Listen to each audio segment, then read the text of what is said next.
saat ini ya, terutama untuk kaum awam mengenai digital currency. Khususnya yang era kolonial. Khususnya yang kolonial, betul era kolonial ya. Iya. Yang merasa kolonial tidak mau merasa sebagai kolonial loh Bang. Saya biasa menyebutnya ini urusan hantu laut Pak. Oh begitu. Hantu laut, awang-awang. Awang-awang, baik. Bang, kita sapa dulu para tamu kehormatan kita yang sudah hadir pada siang hari ini. Iya, kita mau menyapa dulu Bapak Kaprodi kita, Magister Hukum, Bapak Dr. Partia Dasaragi SHMH, sampai dengan siang ini menemani kita. Kemudian kita sapa dulu Ibu dosen kita yang cantik, Ibu dosen pengampu kita, Ibu Dr. Diana, iya sebagai pengampu hukum perbankan, dan Bapak keynote speaker kita dari Bank Indonesia. Terima kasih Pak. Bapak Rian. Oh, untuk kepentingan kamera. Bapak Rian Rizaldi. Kepentingan Bapak Rian kamera. Rizaldi. Iya, Bapak Rian Rizaldi. Terima kasih Pak, selamat datang di kampus UKI. Dan juga satu narasumber kita. Yang teman kita juga. Betul, dan sudah sama sangat mahasiswa. siap. Sangat kritis kalau di kelas. Dan teman-teman sepertinya Ibu sudah siap untuk menanyakan banyak hal. Bapak Dr. Herbin. Iya, Bapak Dr. Herbin Saragi. Baik Bapak dan Ibu, sebelum kita memulai rangkaian acara webinar siang hari ini, kita akan bersama-sama merendahkan hati, kita akan menundukkan kepala, seraya memohon berkat dan rahmat daripada Tuhan Yang Maha Esa. Untuk itu kami mengundang dengan hormat untuk berkenan memimpin doa Bapak Denny. Bapak Denny Panjaitan. Waktu dan tepat atau ya, mohon kesini aja Pak, kesini.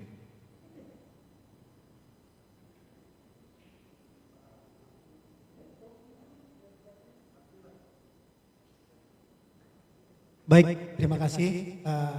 Saya memimpin doa secara Kristen, yang lain mengikuti. Mari kita berdoa.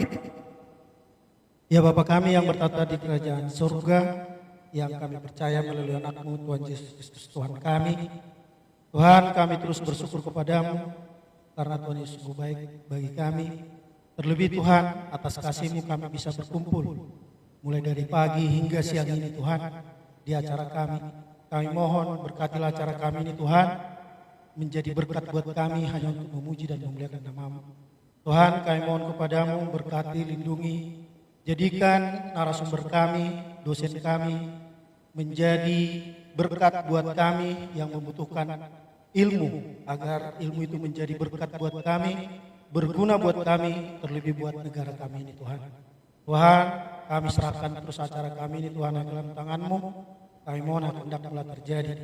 Tuhan, kami manusia lemah, kuatkan iman kami manusia berdosa, ampunilah Tuhan semua dosa-dosa dan kesalahan kami, supaya kami semua layak menerima berkat dari-Mu. Terpujilah nama-Mu Tuhan sampai selama-lamanya. Kami serahkan doa ini ke dalam Tuhan Bapa di surga, melalui anak-Mu Tuhan Yesus Kristus Tuhan kami. Amin. Amin. Terima kasih Pak Denny. Baik Bapak dan Ibu, sebagai bagian dari bangsa Indonesia, kita akan menaikkan nilai kebangsaan kita. Bersama-sama kita akan menyanyikan lagu kebangsaan Indonesia Raya. Hadirin dimohon berdiri. Yang dipimpin oleh Bapak Leonardus.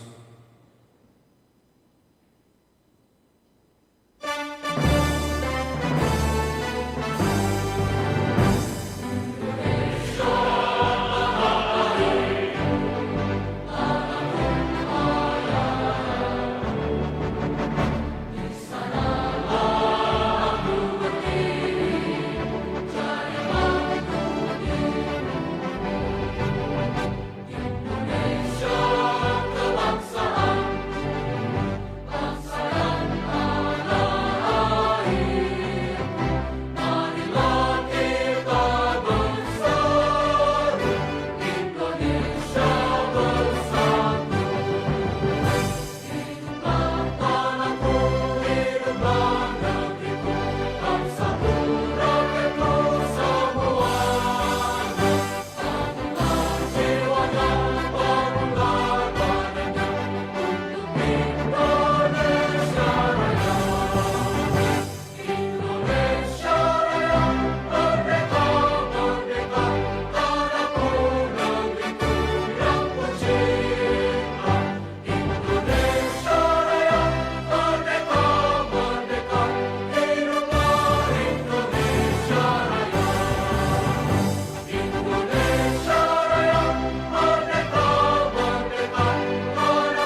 Universitas kita, pelambang ilmu dan budaya bangsa, turut membina pendidikan kita, bergerak maju membangun alam semesta, bekerja penuh kasih dan bakti, melayani bukan dilayani, abdi nusa dan bangsa.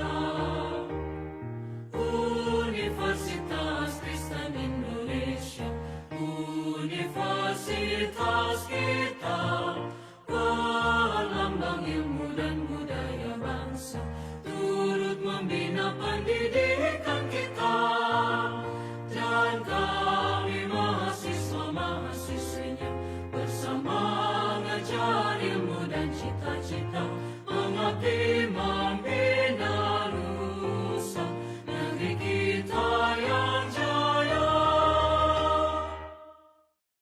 Hadirin disilakan duduk kembali. Melanjutkan acara kita pada siang hari ini, kita akan mengikuti laporan Ketua Panitia. Untuk itu kepada yang terhormat Bapak Firman Hasurungan Simanjuntak SH, disilakan.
Hukum perbankan di Pasca Sarjana UKI. Narasumber kami juga Pak Dr. Hermes Sargi, ST.MM. Beliau adalah mahasiswa Magister Hukum UKI. Dan rekan-rekan semua mahasiswa Magister Hukum UKI kelas C yang saya banggakan, Bapak Ibu peserta hadirin diskusi seminar baik yang onsite maupun yang online yang saya muliakan. Baik, saya tidak panjang-panjang, hanya ingin menyampaikan bahwa latar belakang dilaksanakannya kegiatan ini adalah dalam beberapa tahun terakhir ini teknologi digital telah menghadirkan inovasi yang sangat signifikan di sektor keuangan. Nah, salah satunya adalah munculnya mata uang digital, cryptocurrency sebagai salah satu inovasi utama. Dalam bidang ini telah menarik perhatian global karena kemampuannya untuk mendesentralisasi sistem keuangan dan menawarkan alternatif baru dalam cara warga negara melakukan transaksi.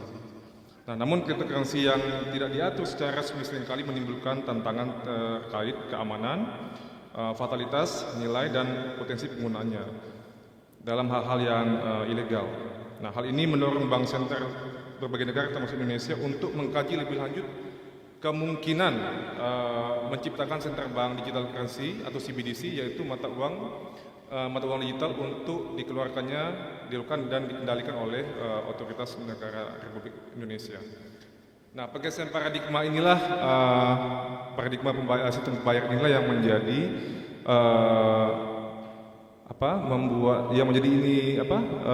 ide bagi dosen kami Budiana Napitupulu untuk tertarik untuk mengangkat isu ini sehingga terlaksananya kegiatan ini.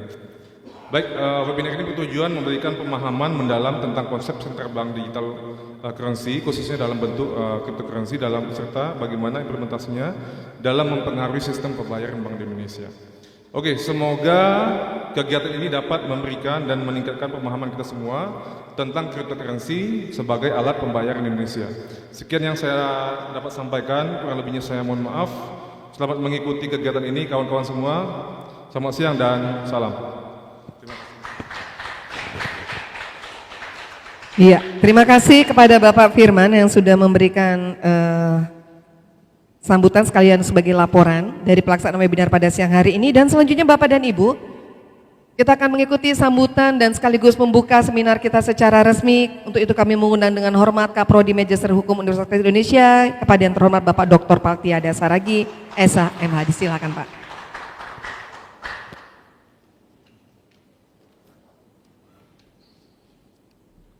Assalamualaikum warahmatullahi wabarakatuh. Shalom, salam sejahtera bagi kita semua. Om Swastiastu, Namo Buddhaya, salam kebajikan, salam Pancasila. Pertama-tama tentunya saya ucapkan selamat datang kepada para narasumber. Bapak Rian Rizaldi, Direktur Departemen Kebijakan Sistem Pembayaran Bank Indonesia. Selamat datang Pak.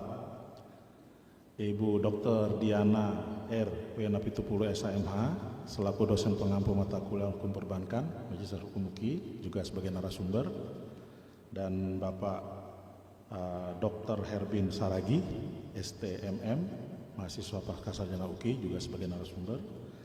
Dan Bapak Ibu dosen di lingkungan Pascasarjana, rekan-rekan mahasiswa dan peserta webinar yang baik secara online maupun secara offline yang sekarang bergabung di Zoom meeting.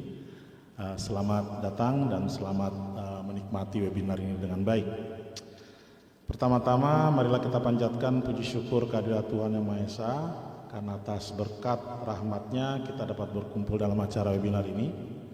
Pada kesempatan ini saya dengan penuh rasa bangga menyambut kegiatan yang sangat penting dan relevan, yakni webinar dengan tema Central Bank Digital Currency sebagai alat pembayaran di Indonesia. Webinar ini diselenggarakan oleh mahasiswa Magister Hukum UKI, jurusan Hukum Bisnis semester 2. Tema yang kita angkat pada hari ini sangat relevan dengan perkembangan ekonomi dan sistem ekonomi global yang terus berkembang pesat, khususnya terkait dengan digitalisasi sistem pembayaran dan peran cryptocurrency dalam perekonomian Indonesia. Central Bank Digital Currency atau biasa yang disebut dengan CBDC merupakan salah satu inovasi dalam sistem moneter yang telah mendapatkan perhatian serius di berbagai negara termasuk di Indonesia. Dengan berbagai manfaat dan tantangan yang dihadirkan, implementasi CBDC sebagai alat pembayaran di Indonesia tentu memerlukan kajian mendalam baik dari sisi hukum, teknologi hingga dampak ekonomi sosial yang akan timbul. Webinar ini bertujuan untuk memberikan pemahaman yang lebih komprehensif mengenai CBDC, khususnya dalam konteks cryptocurrency dan bagaimana implementasinya bisa mempengaruhi sistem pembayaran di Indonesia.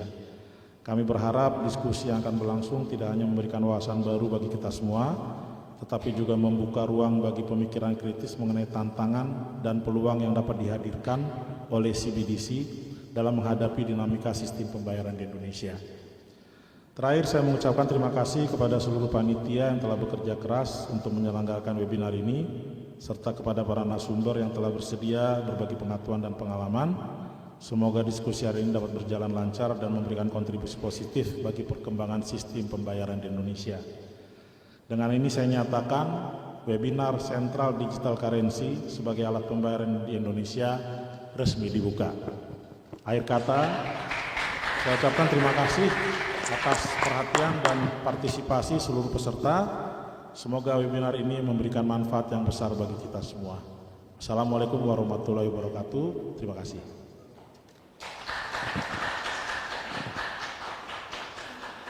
Baik, terima kasih kepada Bapak Kaprodi yang sudah secara resmi membuka webinar kita pada siang hari ini. Iya, berarti sudah resmi dibuka. Ya. Ya Bang ya. Ini salah satu tema yang menurut saya juga Pak Rian, mungkin karena saya bukan bagian kolonial, antara kolonial dan milenial sebetulnya ya. Memang ini agak sedikit tidak terlalu familiar mungkin terkait dengan currency. Tapi ternyata Bang, dengan adanya digital currency ini sebetulnya banyak yang bisa kita amankan dan lebih aman lah prosesnya. Ya. Tetapi memang sangat diperlukan teknologi yang mumpuni dan aturan hukum terkait dengan proses dari teknologi dan prosesi transaksi keuangan dari proses currency atau cryptocurrency ini. Nah, untuk mengetahui secara clear dan secara jelas teman-teman nanti boleh dieksplor para narasumber kita, termasuk juga teman-teman yang sedang online yang akan memaparkan tentang cryptocurrency. ini tadi sama dengan pertanahan, adalah gabungan narasumber yang mumpuni dari akademika. Kita punya Ibu Dr. Diana, kemudian dari Bank Sentral, Dari praktisi. ya, yang mengatur semua proses keuangan di Indonesia dari Bank Indonesia. Ada Bapak Rian Risaldi selaku Direktur Departemen Kebijakan Sistem Pembayaran, Pak. Dan juga ada teman kuliah kita yang juga sebagai praktisi Dr. Herbin Saragi. Baik, kita akan dimoderatori oleh teman kita juga, dan ini juga Bapak beliau Dokter. expert ya, Iya. expert langsung, praktisi langsung. Bapak dan Ibu please welcome Bapak Dr. Dr. Insinyur John Gunung Hutapea, MM. Iya. Ini pasti seru ini, seru karena beliau juga termasuk kritis. Silakan Pak John. Baik, selamat siang untuk kita semua. Tepuk tangan dulu untuk kita semua. Ya, memang ini jamnya ngantuk ya, jam-jam ngantuk ini, habis makan lagi. Tetapi bicara tentang CBDC ini menarik ya. Tadi disampaikan bahwa untuk milenial ini nggak masalah, dia sangat explore. Tetapi buat kolonial kelahiran 60 berbahaya ini. Sudah kurang semangatnya untuk bicara tentang CBDC ya. Tetapi kita telah menghadirkan ya pembicara utama kita dari Bank Indonesia. Tepuk tangan dulu untuk Bapak Rian Rinaldi. Beliau adalah lulusan dari Science and Policy Economic University of Illinois ya, dari Champaign USA. Dan sekarang beliau menjabat Direktur Departemen Kebijakan Sistem Pembayaran Bank Indonesia. Tepuk tangan untuk beliau. Silakan Bapak. Kami persilakan.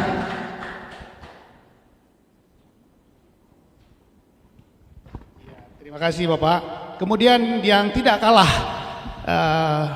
menarik, Ibu kita, Dr. Diana W. Napitupulu, SHMH. Beliau adalah dosen pengampu untuk mata kuliah ini. Silakan Ibu, kami persilakan. Ya, dan yang ketiga yang tidak kalah penting adalah Bapak Dr. Herbin Saragi. Iya. Beliau juga sebagai mahasiswa di S2 Hukum saat ini. Ya, baik. Terlalu panjang CV-nya beliau ini, jadi untuk mempercepat, saya kira kita mulai saja. Bagaimana sebenarnya CBDC ini berlakukah di Indonesia ke depan? Kalau coba kita perhatikan bagaimana Singapura menerbitkan uang 10.000 US Singapura. Untuk siapa itu? Saya pernah belanjakan itu. Dia bingung, kok ada uang seperti ini? Warga Singapura mengatakan, kok ada uang ini gitu. Apakah ini juga seperti di Indonesia? Bisa nanti dalam satu koin bernilai 1 miliar. Nah, ini untuk apa diterbitkan sebenarnya? Ini juga masalah, apakah itu menjadi transaksi yang dalam tanda kutip black transaction? Apakah ini tercatat di BI? Nanti akan dijelaskan oleh beliau. Yang pasti ini menjadi pertanyaan besar, karena satu koin bisa 1 miliar gitu ya. Nah, XRP-nya berapa? Ya tergantung pasar dunia gitu ya. Nah, ini juga nanti menjadi pertanyaan yang menarik buat teman-teman yang ada di Zoom dan di onsite, bisa bertanya sejauh mana CBDC ini terjamin buat uang kita seandainya kita bermain di sini. Untuk itu kita beri waktu kepada Bapak Rian Rinaldi. Berapa menit nih? 15. Oke, nanti kita akan banyak pertanyaan Bapak. Silakan Bapak, monggo Pak. Terima kasih Pak Moderator. Assalamualaikum warahmatullahi wabarakatuh. Salam sejahtera bagi kita semua.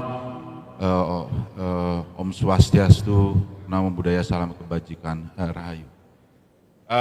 Baik, saya pada hari ini diundang memperoleh kehormatan dari program Pasca Sarjana UKI gitu ya, untuk bisa menyampaikan pandangan sekaligus juga mungkin juga sharing mengenai update terkini terkait dengan cryptocurrency, digital rupiah, atau mungkin Bapak Ibu kenal dengan istilah CBDC, seperti itu. Ini memang sesuatu yang sangat baru, banyak yang tidak familiar dengan istilah ini. Istilahnya pun mungkin masih jarang didengar, atau kalau udah sering dengar juga lebih banyak bingungnya daripada jelasnya, seperti itu. Yang jelas adalah dia merupakan bagian dari gelombang inovasi digital di dunia keuangan yang mungkin di 5 atau 10 tahun terakhir ini muncul. Dan diskusi mengenai isu ini tuh sebenarnya sangat-sangat timely, seperti itu. Bapak Ibu tahu di Amerika Serikat presiden barunya siapa?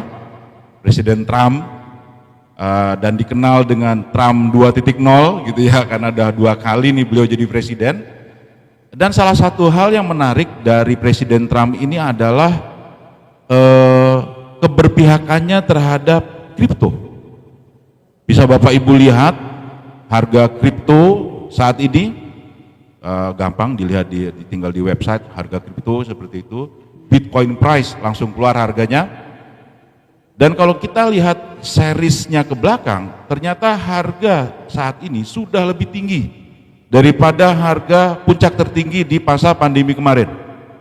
Dan itu all in all hanya karena efek dari Trump. Nah, hal kedua yang mungkin ini menjadi timely adalah fresh from the oven. Baru siang ini tadi saya juga sambil jalan kemari dapat update dari kawan-kawan di kantor bahwa laporan kami terkini mengenai proof of concept, uji coba rupiah digital yang barusan kami lakukan di tengah tahun kemarin. Reportnya barusan rilis, jadi silahkan Bapak Ibu lihat di mana di website kami, dengan mudah ditemukan report hasil atau laporan dari hasil uji coba kami mengenai yang digital rupiah ini. Digital rupiah ini kami kembangkan dalam sebuah proyek yang namanya Proyek Garuda, dan dia sebenarnya hanya bagian dari sekian banyak inisiatif yang didorong Bank Indonesia di sistem pembayaran.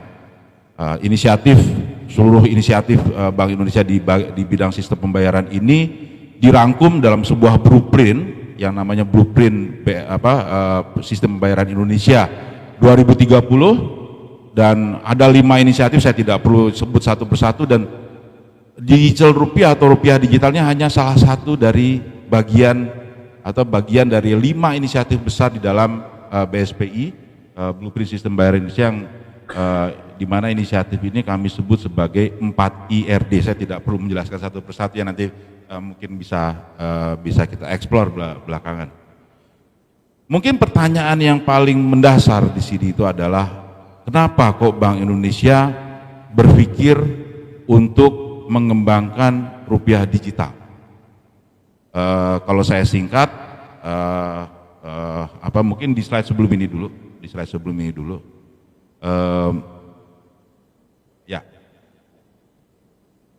Kita Bank Indonesia memutuskan untuk bergerak ke arah ini karena kami melihat bahwa rupanya Indonesia ini adalah salah satu negara yang pengadopsi terkuat dari inovasi di bidang keuangan. Luar biasa. Saya hitung paling tidak sejak tahun 2015 Indonesia ini digempur habis-habisan oleh inovasi digital yang mungkin Bapak Ibu tahu hadirnya lewat Gojek, OVO dan sebagainya. Belum berhenti di situ, masuk kripto. Dan salah satu hal yang mungkin menarik adalah bahwa Indonesia ini termasuk atau selalu masuk di dalam 10 besar negara pengadopsi kripto terbesar di dunia. Sekali lagi, Indonesia itu setiap tahun selalu masuk menjadi negara yang pengadopsi kripto terbesar di dunia. Bapak Ibu bisa lihat itu, nanti tinggal di googling saja chain analysis itu, lalu di situ ada surveinya, mereka setiap tahun keluar dengan survei itu, dan kita selalu menempati urutan 10 besar. Luar biasa gitu ya. Apa penggeraknya sebenarnya? Penggeraknya adalah terutama adalah struktur demografi kita. Yang tadi Bapak Ibu MC dan Pak Ketua Prodi tadi juga sudah menyampaikan bahwa ini kita di sini generasi kolonial semua kayak gitu ya. Tetapi penggeraknya ada di luar itu, generasi milenial, generasi Z, dan sekarang generasi Alpha. Semakin bertambah tahun, partisipasi mereka di ekonomi ini semakin kuat seperti itu. Dan mereka lah yang sebenarnya menjadi penggerak dari adopsi digital termasuk di kripto. Jadi kalau Bapak Ibu tanya tadi, kenapa kok kita ada di 10 besar terus? Ya itu pasarnya segitu tebalnya. Isinya adalah generasi milenial, generasi Z, generasi Alpha.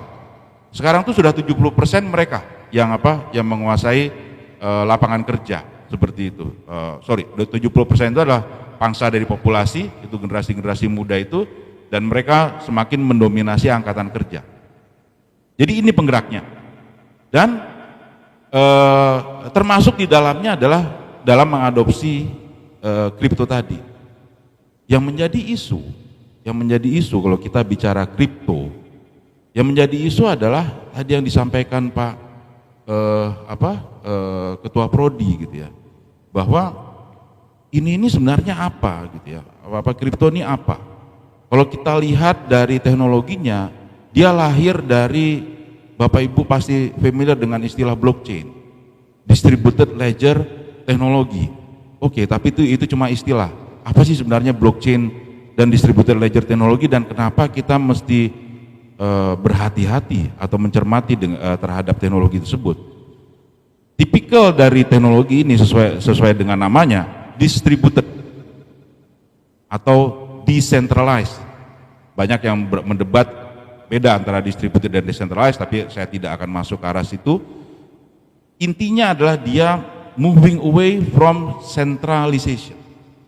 Sekali lagi, distributed, centralized itu moving away from centralization. Sesuatu yang menjadi basis dari tidak hanya perekonomian, ekonomi dan keuangan, tapi bahkan negara, konsep negara itu sendiri. Ini saya bicara di depan Bapak Ibu ahli hukum yang pastinya juga sangat paham dengan konsep kenegaraan, dan itu semuanya berangkat dari core-nya adalah sentralisasi. Saya bekerja di Bank Indonesia, dan Bank Indonesia itu generik termnya adalah bank sentral. Seperti itu, bank sentral. Sehingga lahirnya kripto ini secara otomatis berpotensi mengubah secara total arsitektur dari sistem keuangan, arsitektur dari sistem moneter, dan peran-peran dari agen ekonomi itu sendiri, termasuk kami di bank sentral. Dan ini yang kami coba antisipasi dari awal. Isunya adalah kalau yang kita hadapi itu adalah generasi yang membutuhkan transaksi yang serba cepat, serba mudah, serba murah, seperti itu, sehingga mereka mulai bergerak ke kripto. Maka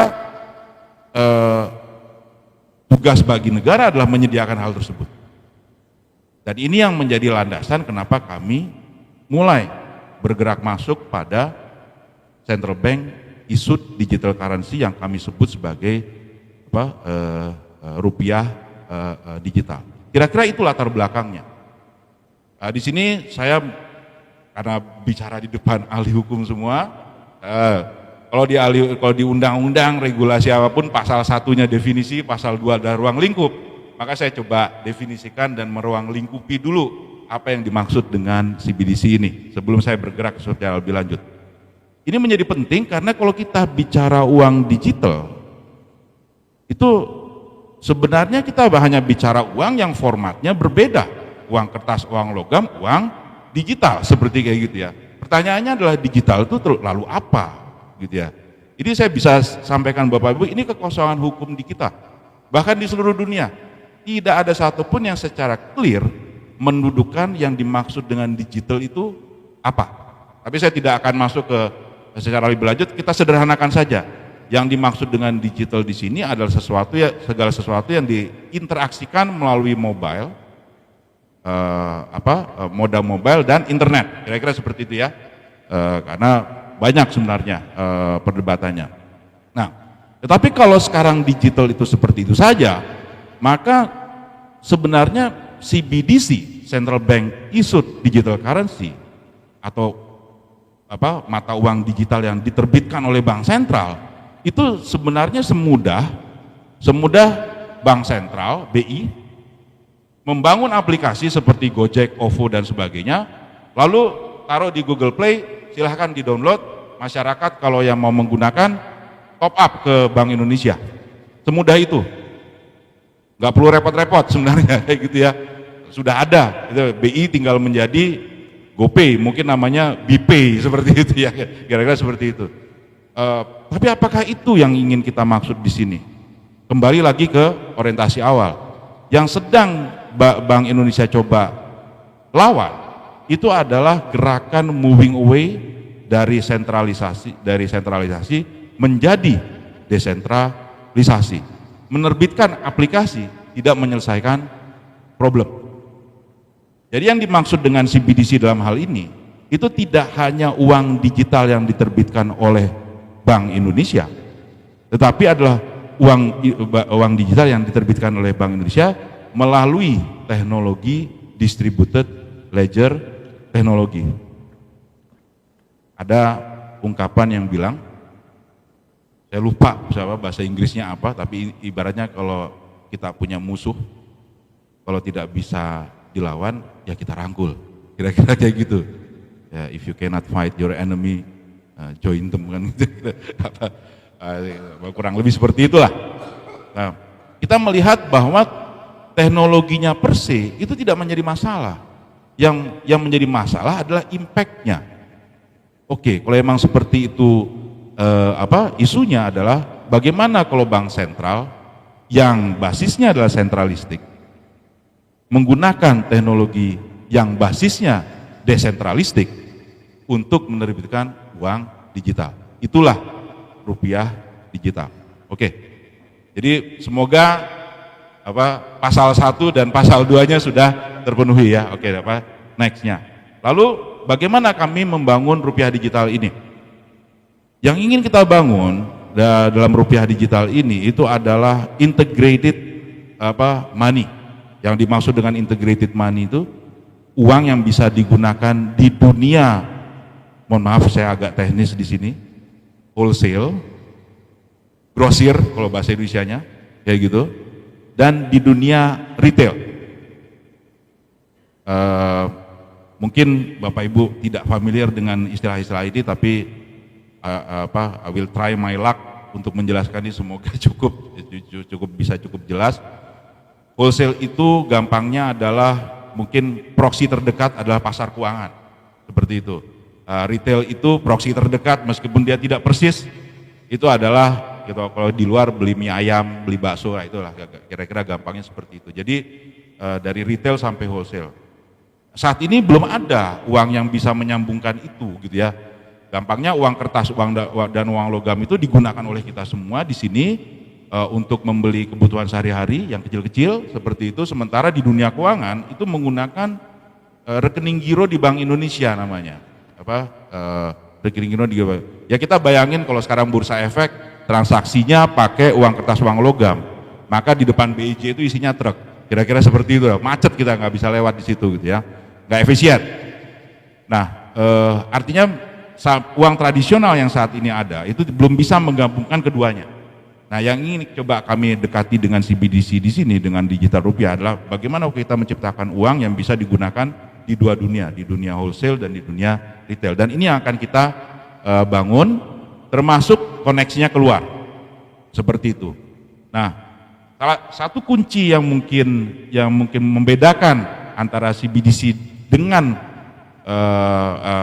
uang kripto yang diterbitkan swasta, di samping yang menerbitkannya adalah bank sentral, itu ada di tengah tuh yang disebut KDR dan KDS. KDR itu Khazanah Digital Rupiah, KDS itu adalah Khazanah Digital Securities.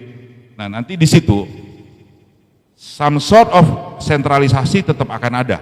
Jadi distributed ledger teknologinya dibangun, tetapi ada satu titik yang disebut sebagai KDR dan KDS yang membuat aliran uang ini tetap bisa termonitor, tetap bisa terkendali dengan baik oleh Bank Indonesia. Itulah sebenarnya kami sedang menggabungkan antara arsitektur desentralistik dengan arsitektur yang sentralistik. Yang nanti ini akan mengalir dari proses penciptaannya ke atas sampai di tangan masyarakat dan kembali lagi ke bank sentral. Nah, ini yang nanti akan kita bangun termasuk koneksinya ke cross border. Tetapi inti yang mungkin ingin saya sampaikan dalam kesempatan ini adalah bahwa kami di Bank Indonesia sedang berupaya merangkul sebuah teknologi yang membuat ekonomi itu berubah total, gitu ya. Ingin dimasukkan kembali ke dalam sistem ekonomi dan sistem keuangan yang sudah berjalan saat ini, kita optimalkan manfaatnya, kita manfaatkan seperti itu untuk bisa menerbitkan uang dalam rupiah di dalam sebuah kondisi yang memang atau situasi yang memang bergerak menjauh dari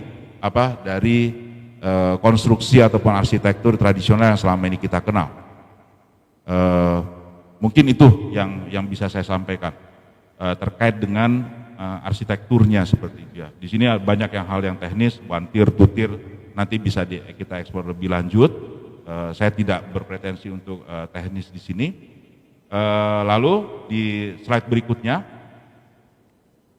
oke, bagaimana rencananya seperti itu ya? Bagaimana Bank Indonesia membangunnya, timelinenya seperti apa, stagingnya seperti apa, dan statusnya saat ini bagaimana? Tadi saya di awal sudah saya baru membuka dengan bahwa kami hari ini baru mengeluarkan report kami, laporan tentang proof of concept uji coba rupiah digital. Ini kami bagi menjadi 3 stage. Stage yang pertama kami sebut sebagai immediate stage. Di sini dalam stage ini kami berkenalan dulu dengan teknologinya. Lagi-lagi kenapa kami harus kenalan dulu? Beda banget kulturnya gitu ya. Kami ini sesuai dengan namanya bank sentral, teknologinya desentralisasi.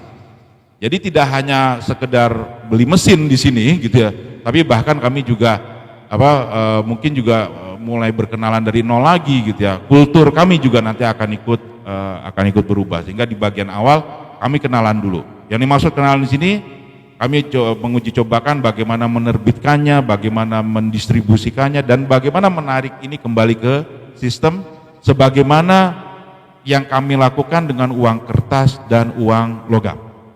Itu yang di tahap pertama. Lalu di tahap keduanya ini akan kami kembangkan, kami gabungkan dengan berbagai bentuk tokenisasi. Jadi aset itu bisa ditokenisasi melalui distributed ledger teknologi atau blockchain yang kemudian ditransaksikan. Jadi bayangkan bapak ibu punya rumah, rumahnya misalnya pakai KPR, lalu KPR-nya itu ditokenisasi, tokenisasinya lalu ditransaksikan di dalam blockchain. Gampangnya seperti itu, yang kemudian dari tokenisasi ini Bapak Ibu bisa memperoleh pendanaan, bisa memperoleh funding seperti itu. Dan masih banyak use case yang lain. Ini yang kami coba kembangkan di dalam second stage-nya, yaitu digital securities atau kita kenal juga tokenisasi, yang dia nanti akan lebih banyak bergerak di sisi wholesale, di sisi grosir tadi yang saya sebut di bagian awal. Dan ujung terakhirnya adalah kita bangun retailnya. Jadi ini sama dengan kalau kita membayangkan sedang bangun rumah, nggak mungkin kalau kita bangun rumah tuh dimulai dari atapnya kan gitu ya. Kita mulai dari pondasinya dulu pelan-pelan, kita bangun temboknya, bangun ruangan-ruangannya, baru kita bangun di atapnya. Nah, pondasinya itu adalah wholesale-nya seperti itu, dan nanti atapnya itu adalah retailnya. Jadi kita bangun pelan-pelan. Saat ini kita sudah menyelesaikan di immediate state. stage ya nih, yang tadi saya uji coba yang reportnya barusan kami keluarkan itu adalah uji coba di immediate state, yang nanti tahun depan kami akan bergerak ke intermediate state atau digital securities. Itu Bapak Ibu bisa lihat report-reportnya, ini bisa di-download, kami sediakan QR-nya, tinggal di scan aja sudah langsung masuk ke dalam report-report ini. Dan sampai tahun 2030 nanti target kami adalah kami merampungkan seluruh intermediate state ini. Syukur-syukur kita bisa juga masuk ke stage yang terakhir, yaitu masuk ke retail. Tetapi di intermediate stage ini karena memang banyak sekali kompleksitasnya, termasuk nanti kami coba cari jalan untuk bisa connect ke cross border, desain connect ke cross border, sehingga dalam estimasi kami itu butuh waktu sampai dengan nanti tahun 2030. Nah, tapi yang paling penting di sini adalah statusnya saat ini seperti apa? Apakah memang BI sudah nerbitin CBDC beneran atau belum? Kalau belum, kapan mau diterbitin? Kira-kira kayak gitu ya. Nah, saat ini memang status dari project ini masih eksperimen. Belum ada, kami menilai di Bank Indonesia belum ada urgensi yang begitu mendesak bagi kami di sini untuk menerbitkan. Nah, mungkin Bapak Ibu langsung bertanya, kenapa kok udah capek? Itu Pak Rian udah berbusa-busa di awal, ujung terakhirnya baru cuman eksperimen doang kan gitu ya kan, baru omon-omon gitu kalau istilah banyak orang. Memang kan karena memang pertimbangannya adalah setelah kami lihat lebih lanjut, ternyata adopsi kripto tadi yang kami sebutkan di bagian awal, yang begitu tinggi di Indonesia, itu sebagian besar lebih digerakkan oleh motif investasi. Bahkan mungkin kalau saya agak ekstrim sedikit, spekulasi, memanfaatkan volatilitas dari harga kripto yang memang ternyata dia muncul sebagai volatilitas tertinggi dibandingkan dengan aset keuangan yang lain. Ya biasa, kalau udah volatilitas harga aset itu tinggi, it's time to gambling gitu ya, high risk, high return kayak gitu. Nah itu rupanya lebih banyak digerakkan oleh motif itu gitu, adopsi yang tinggi di Indonesia. Nah sehingga belum ada urgensi yang begitu luar biasa gitu untuk bisa menerbitkan CBDC. Penggunaan di sistem keuangannya belum begitu kuat. Jadi untuk transaksi di pasar uang, di pasar saham, di pasar obligasi itu belum begitu kuat. Tokenisasi juga belum banyak di Indonesia. Ada 1-2 yang muncul proyek-proyek tapi belum dominan. Di sisi retailnya kita temukan 1-2 orang transaksi pakai Bitcoin di mana? Terutama di Bali itu. Dulu di Glodok di sini juga ada ATM Bitcoin, sekarang udah hilang. Nah, all in all ternyata belum begitu banyak adopsinya di ekonomi dan untuk transaksi ekonomi dan transaksi di pasar keuangan. Paling banyak hanya untuk spekulasi. Nah, dengan latar belakang itu, rasanya urgensi bagi kami untuk menerbitkan belum cukup kuat. Itu kira-kira alasannya. Dan bank sentral lain saat ini sudah ada 115 kalau saya tidak salah bank sentral di seluruh dunia yang sudah mulai masuk ke CBDC. Dari jumlah tersebut baru 5 yang benar-benar nerbitin. Selebihnya masih omon-omon semua kayak gitu ya, masih eksperimen semua sama seperti kami. Nah kami ini ibaratnya saling kalau bahasa Jawanya tuh saling nginjen gitu, saling ngintip satu dengan yang lain gitu ya. Sekaligus juga ini juga bagian dari kehati-hatian kami karena tadi yang seperti yang disampaikan oleh Bapak Ketua Panitia di pembukanya, implikasi dari CBDC ini lumayan besar kalau nanti benar-benar dikeluarkan. Terutama imbangan antara peran bank sentral dan peran perbankan dan peran non-bank di sistem keuangan. Bank sentral ini big players sebenarnya. Ketika masuknya terlalu dalam, maka insya Allah satu sistem keuangan bisa dikuasai oleh bank sentral. Pertanyaannya adalah apakah memang itu yang kita inginkan. Sebagai ini saja, kami ini otoritas moneter yang setiap bulan memutuskan kebijakan moneter. kebijakan moneter yang kami ambil ditransmisikan, yang disebut sebagai transmisi moneter. Nah, transmisinya lewat mana? Lewat bank, lewat pelaku-pelaku non-bank, seperti kayak gitu. Nah, kalau bank dan pelaku non-banknya kami bunuh, ya insya Allah nggak ada lagi transmisi moneter, kan kayak gampangnya seperti itu. Nah, itu kenapa kami sangat berhati-hati dalam mendekati CBDC ini. Kami lihat, this is very important, the question is it already urgent? Itu yang mungkin yang terus-menerus kami kaji lebih lanjut. Next slide. Nah, ini sedikit mengenai apa yang kami uji cobakan barusan. Saya rasa tidak perlu kami coba kami address satu persatu, tapi intinya tadi yang kami sampaikan bahwa di uji coba di tahap awal ini kami lagi coba berkenalan dulu. Gimana sih nerbitinnya, gimana mentransfernya, gimana nariknya kembali dan memusnahkannya seperti itu. Sekaligus juga mendeteksi ini kira-kira Bank BI bisa nggak sih bersahabat dengan teknologi yang sebenarnya tidak sesuai dengan kulturnya, kan gitu ya kan. Nah, ini yang sedang kami coba kami menjadi fokus kami di eksperimentasi yang pertama. Nanti 2025 kita akan masuk sesuatu yang lebih kompleks lagi, yaitu securities ledger, smart contract dan sebagainya.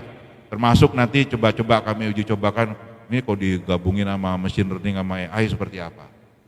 Jadi ini digempur teknologi ini memang bikin capek Pak gitu ya. Baru selesai satu udah datang yang baru. Sebagai informasi Bapak Ibu, ini kita sibuk bicara masalah digitalisasi. Kalau Bapak Ibu pergi ke Periplus, cari buku di situ yang namanya quantum computing. Ada buku yang menarik tentang itu yang ditulis oleh salah satu profesor matematika Michio Kaku, profesor fisikawan itu dia mengajar di New York. Dari situ hal yang menarik adalah ketika nanti kita bergerak kepada quantum computing, maka digitalisasi tidak lagi relevan. Jadi ini ngikutin inovasi digital ini sama seperti ngikutin ngejar bayangan sendiri. Dan yang paling terpontal-pontal di situ sebenarnya teman-teman di hukum. Karena terus-menerus harus melihat ini implikasinya seperti apa, dampaknya seperti apa. Dan mungkin langsung saja ke slide berikutnya, rasanya saya tidak perlu merep up satu persatu lagi, tapi satu hal yang mungkin saya ingin garis bawahi memanfaatkan kesempatan ini. Dalam pengalaman saya menghandle sistem pembayaran kebetulan adalah area yang paling gemar digempur oleh inovasi teknologi. Dan yang kami lihat di situ lebih dari 50% gap itu letaknya pada hukum. Tadi saya sudah buka betapa bahkan definisi digital pun kami tidak ada, gitu ya. Undang-undang P2SK secara jelas menyebut aset keuangan digital. Bahkan di situ ada salah satu amandemen dari pasal berapa saya lupa di Undang-Undang Mata Uang. Di situ muncul mengenai legal tender yang di situ menyebutkan bahwa alat pembayaran yang sah di Indonesia itu adalah uang kertas, uang logam, dan uang digital yang diterbitkan oleh Bank Indonesia. Itu sudah clear disebut oleh Undang-Undang P2SK, tapi kalau Bapak Ibu lihat di pasal 1 dan pasal 2-nya, tidak ada satupun penjelasan mengenai yang dimaksud dengan uang digital, alat pembayaran digital, sistem pembayaran digital, itu apa, gitu. Dan belum lagi kalau kita bicara menggali lebih lanjut, mungkin di sini saya manfaatkan, apa sih yang aspek hukum yang kita paling khawatirkan dengan distributed ledger teknologi. Itu adalah desentralisasi tadi. Kita bayangkan sekarang kalau desentralisasi atau distributed tadi itu, pihak-pihak yang terlibat di dalam validasi sebuah transaksi itu tidak lagi bisa dideteksi secara teritorial atau yurisdiksional. Kalau istilahnya di blockchain itu namanya node.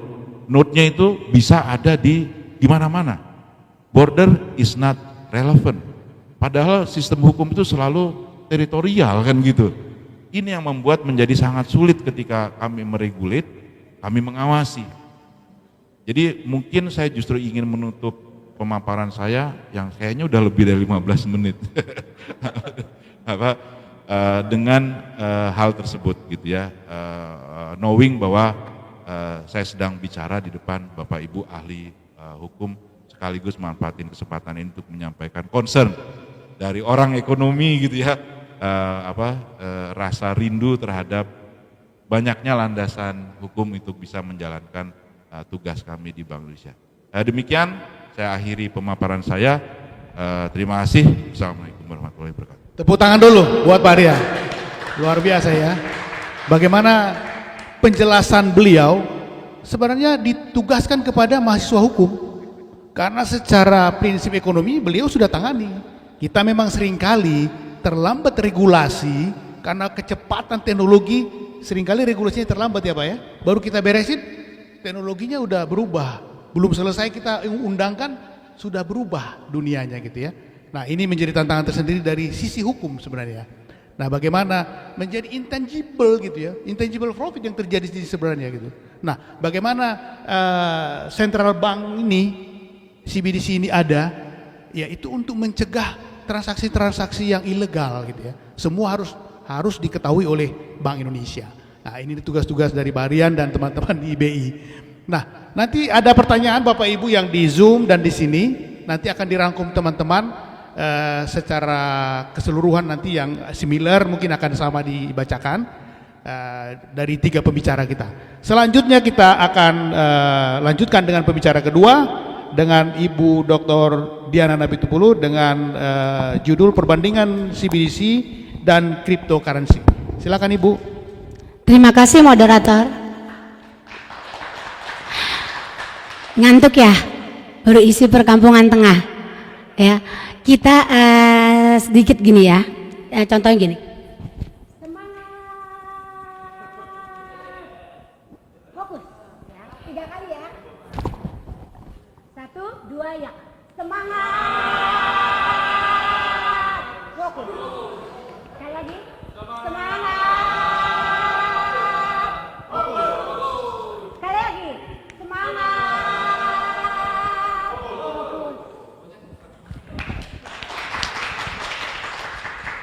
Oke, tolong multimedia ya. Saya akan coba ya. Saya termasuk orang yang mengamati Bapak salah CBDC. Jadi nanti mungkin kita akan bertukar kontak untuk kita saling mengupdate ya Pak ya. Oke, next. Ya, perbandingan CBDC ya. Kita tahu uang fiat adalah uang yang dikeluarkan oleh bank sentral. Bank sentral di Indonesia adalah BI. Ya, bosnya ini ada di dekat kita ya. Kalau uang kartal itu kita tahu kertas logam, terus uang gira, uang kita, tabungan kita yang ada di bank, apakah itu di giro, di tabungan maupun di deposito, sertifikat deposito dan sebagainya. Uang elektronik ini dikeluarkan oleh bank atau juga anak perusahaan bank, industri keuangan non bank yang berbasis chip itu seperti BRIS, e-money, yang berbasis web itu OVO, GoPay dan sebagainya.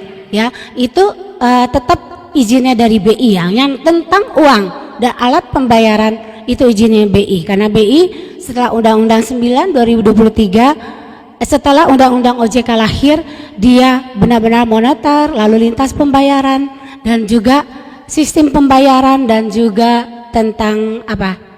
Satu lagi Pak, moneter lalu lintas pembayaran, ya sebagai KSK ya, Komite Stabilitas Sistem Keuangan.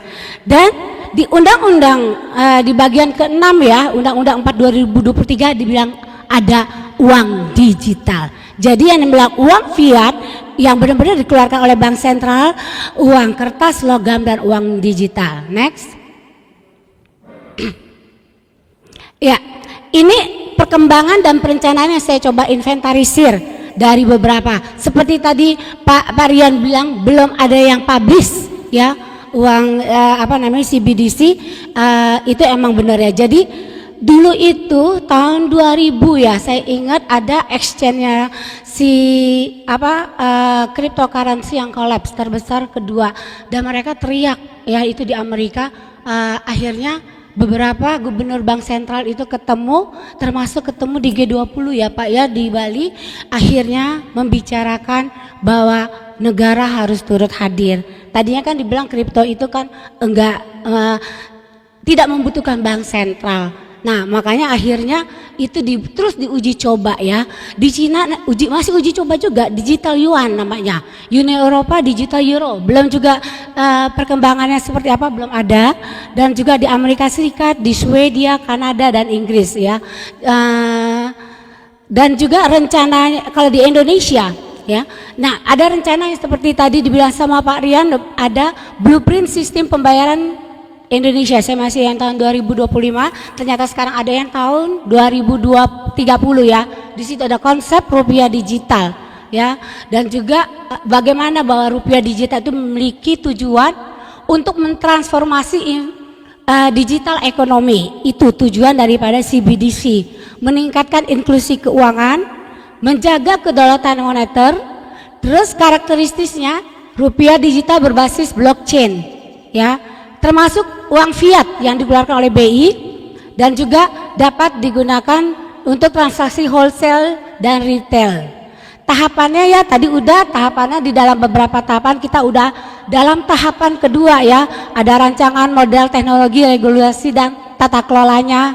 Nah, proof of concept-nya ini belum terbukti ya Pak, karena kita belum jalan ya, tapi sudah ada beberapa report ya, nanti kita bisa download di webnya BI ya. Dan juga pilot project masih terus berkembang ya, karena dibilang tadi sama Pak Rian kita masih wait and see ya. Ini udah terus dibicarain tentang CBDC, tetapi ternyata belum bisa diluncurkan ya. Next ya, jadi infrastruktur ya, itu penting banget. Nah, dasar hukum CBDC di Indonesia itu Undang-Undang 23 tahun 99 tentang Bank Indonesia ya, ada tugas-tugas BI di situ, termasuk tentang sistem pembayaran. Terus Undang-Undang 7 tahun 2011 tentang mata uang.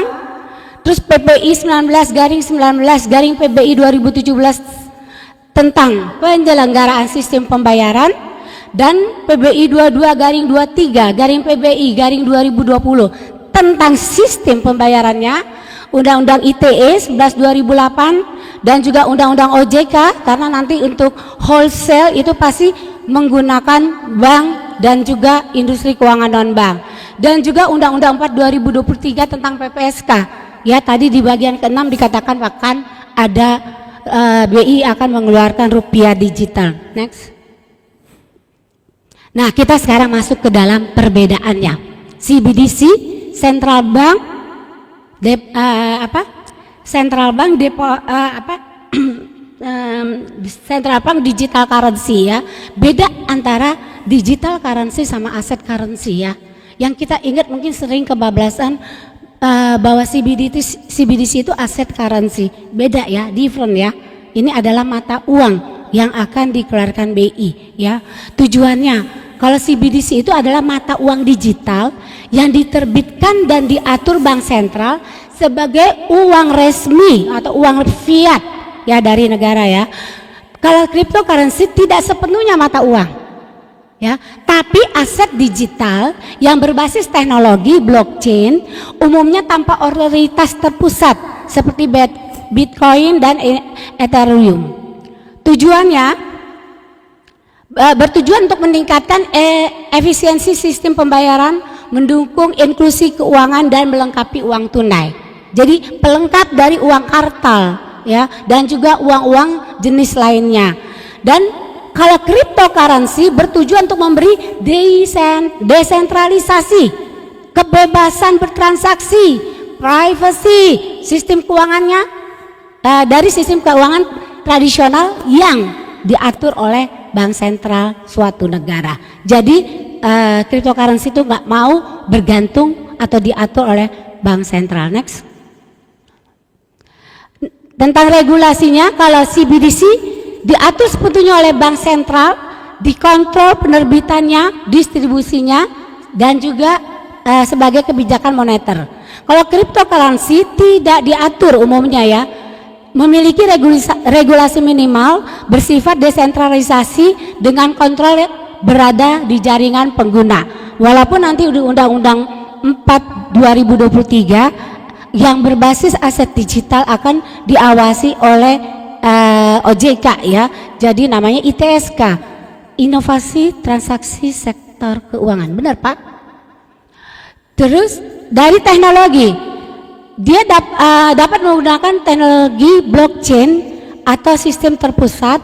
Kalau cryptocurrency sebagian besar, kalau yang CBDC dapat, kalau ini sebagian besar berbasis blockchain dengan teknologi distributed ledger yang memastikan transparansi dan keamanan. Berikutnya, infrastruktur CBDC lebih terpusat, memungkinkan bank sentral untuk memiliki kontrol penuh. Kalau infrastruktur si cryptocurrency itu desentralisasi, belum saya bilang next. Ya, dia bergantung kepada konsensus antar di dalam platform itu ya, seperti proof of work atau proof of stakes. Kalian lagi next.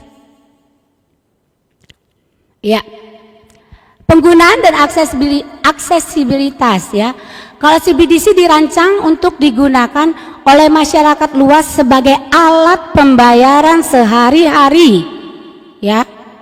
Kalau di cryptocurrency lebih sering digunakan untuk investasi, spekulasi, penyimpanan nilai, penggunaan sebagai alat pembayaran terbatas dan adopsinya belum merata ya. Pengaruhnya terhadap kebijakan moneter.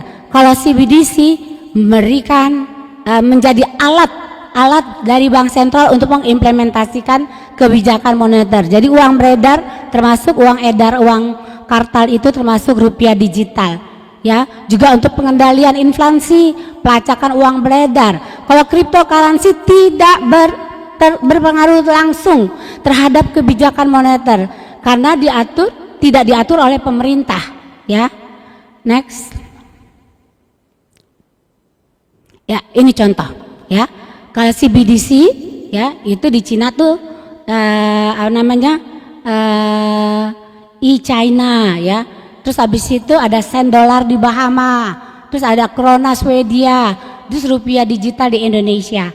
Kalau cryptocurrency itu contohnya tuh Bitcoin ya, ada kode ininya ya, Ethereum, Binance Coin, Tether dan lain-lain. Itu adalah contoh-contohnya. Jadi CBDC dan juga cryptocurrency itu adalah hal yang berbeda, walaupun semua berbasis blockchain. Oke, kita nanti banyak didiskusi saja. Terima kasih Pak Moderator. Baik, terima kasih. Tepuk tangan dong untuk ibu kita. Ya. Bagaimana peran CBDC dan cryptocurrency sebenarnya? Itu agak berseberangan. Yang satu maunya bebas, tapi yang satunya mau diatur gitu ya. Jadi satu desentralisasi, yang CBDC maunya mengatur. Dan ini memang penting diatur, kalau tidak nanti banyak transaksi yang ilegal. Tapi nanti kita disiapin pertanyaan ya, baik dari online maupun onsite ya. Untuk selanjutnya kita dengarkan bagaimana, apakah mungkin cryptocurrency sebagai alat pembayaran di Indonesia. Untuk itu kita beri kesempatan kepada Dr. Herwin Saragi. Tepuk tangan buat beliau.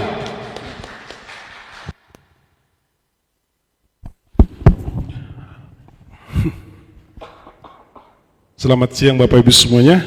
Assalamualaikum warahmatullahi wabarakatuh.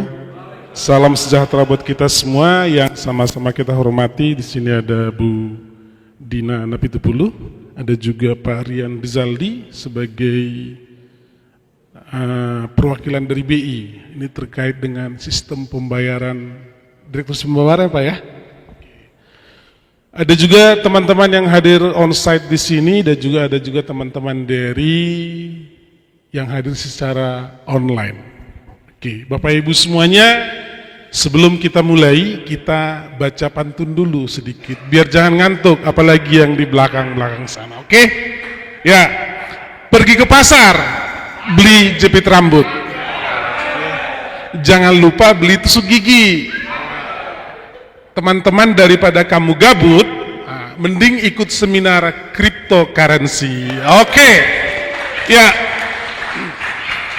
Bapak Ibu semuanya yang saya hormati, tadi kita sudah dengar dari Pak Rian dan Bu Diana. Bu Diana membahas tentang CBDC dan cryptocurrency. Pak Rian membahas tentang infrastruktur daripada digital currency, digital rupiah.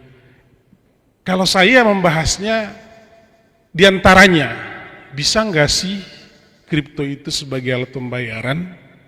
Nah, ini bahasanya akan menjadi sebuah tanda tanya.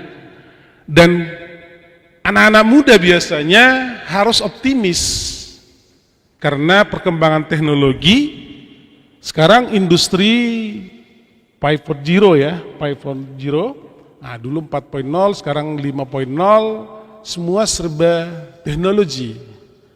Ada sebuah pepatah mengatakan bahwa dunia itu hanya sebatas genggaman tangan.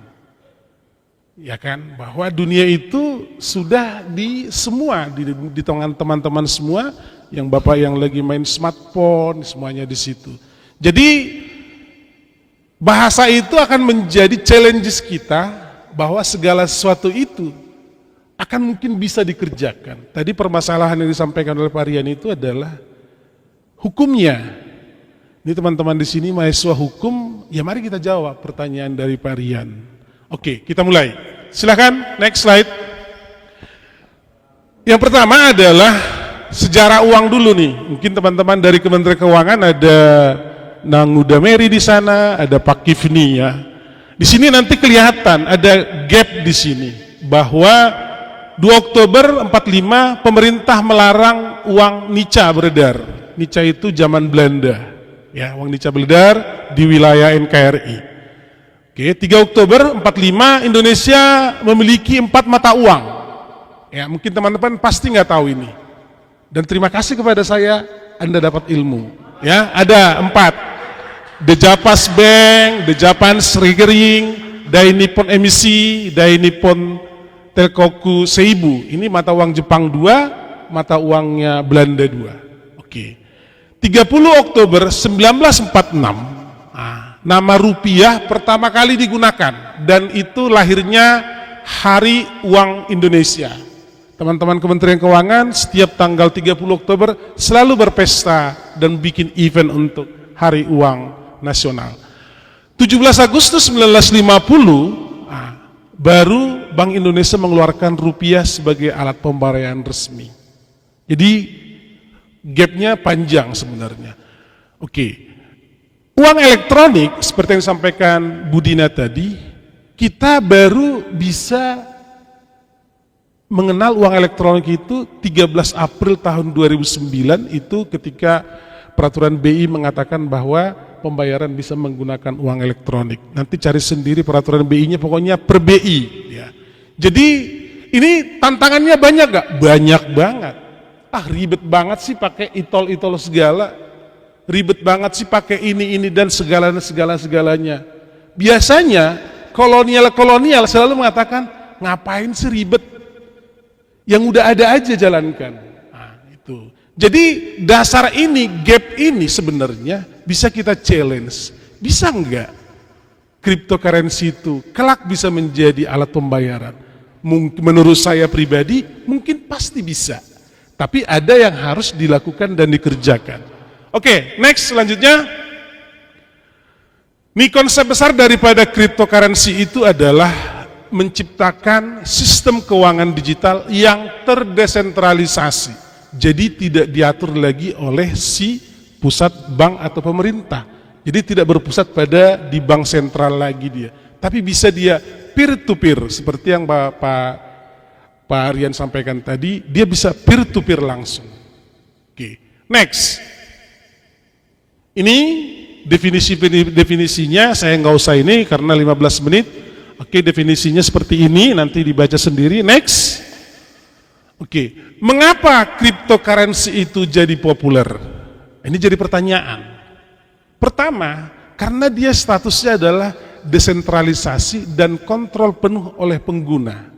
Jadi yang ngontrol itu adalah user, bukan bank atau bukan pemerintah. Yang kontrol itu adalah user. Tradingnya tergantung dari request, bisa naik, bisa turun, tergantung dari transaksi yang ada.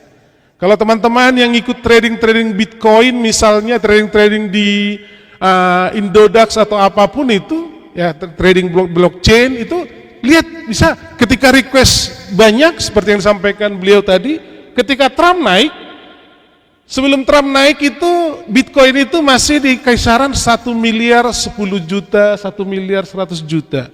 Ketika Trump naik, 2 bulan Trump naik sekarang Bitcoin itu 1,6 miliar satu Bitcoin. Bitcoin itu terbit tahun 2009. Saya masih ingat teman saya menawarkan Bitcoin itu masih harga 1 juta tahun 2013.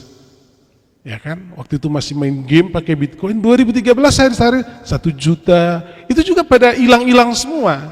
Coba, kalau saya punya 100 Bitcoin, wah kawin lagi pasti. 100 Bitcoin dikali 1,6 miliar, who knows ya kan? Ya oke, itu hanya ini aja. Yang kedua, dia punya keamanan dan transparansi. Ya, dia punya sistem sendiri, security-nya sendiri. Ya, yang ketiga, potensi keuntungan karena dia tergantung dari supply and demand, jadi bisa untung bisa rugi. Di situ negatifnya. Nah, ada negatifnya, ada plusnya. Yang pasti segala sesuatu harus ada plus, harus ada minus, dan yang plus banyak itu yang perlu kita ambil. Yang minusnya dikit itu harus kita reverse untuk bagaimana membuat dia menjadi sebuah plus. Aksesibilitasnya global. Aksesibilitasnya global artinya kita tidak tergantung lagi kepada mata uang lain. Bu Siska misalnya di Afrika Selatan menggunakan Bitcoin, bisa aja saya transaksi, saya ke sana menggunakan transaksi Bitcoin tanpa harus saya ke money changer menukarkan mata uang sana, bisa saya lanjutkan. Oke? Privasi. Ya, ini bersifat privasi karena itu adalah milik kita. Nggak ada yang tahu, bank sentral pun nggak tahu. Yang tahu adalah saya sendiri dan yang membuatnya. Ketika saya transaksi misalnya di Indodax, yang tahu transaksi saya di situ adalah Indodax, tapi dia hanya sistemnya. Misalnya kripto, misalnya toko kripto, hanya sistemnya. Nah, kita transaksinya ya peer to peer, nggak ada urusan dengan yang lain. Oke, next. Oke, manfaat cryptocurrency sebagai alat pembayaran. Nah, tadi disampaikan ada keamanan dan privasi, biaya transaksinya rendah. Beda kalau kita ngirim uang dengan wallet misalnya ke mana antara Indonesia ke Amerika ada biayanya. Kalau satu orang ya nggak terasa. Kalau 1 juta orang mengirimkan uang dari Arab Saudi ke Indonesia, berapa biayanya?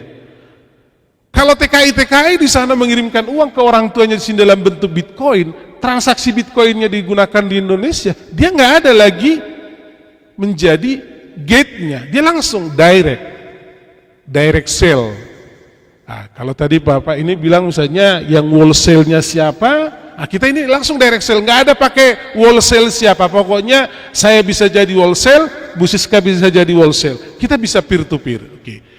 Kecepatan transaksi pasti lebih cepat, karena kita tidak perlu menunggu misalnya pakai real time biayanya 10.000, pakai apalagi itu namanya kalau kita mau transfer uang, apalah itu gitu kan, ada 100.000, 10.000 dan sebagainya. Ya kalau satu orang nggak terasa, coba kalau 1 juta orang yang secara paralel menggunakan, berapa margin, berapa uang itu yang tergerus, ya. Oke, global tanpa batas, bersifat global tanpa batas. Tadi disampaikan. Next,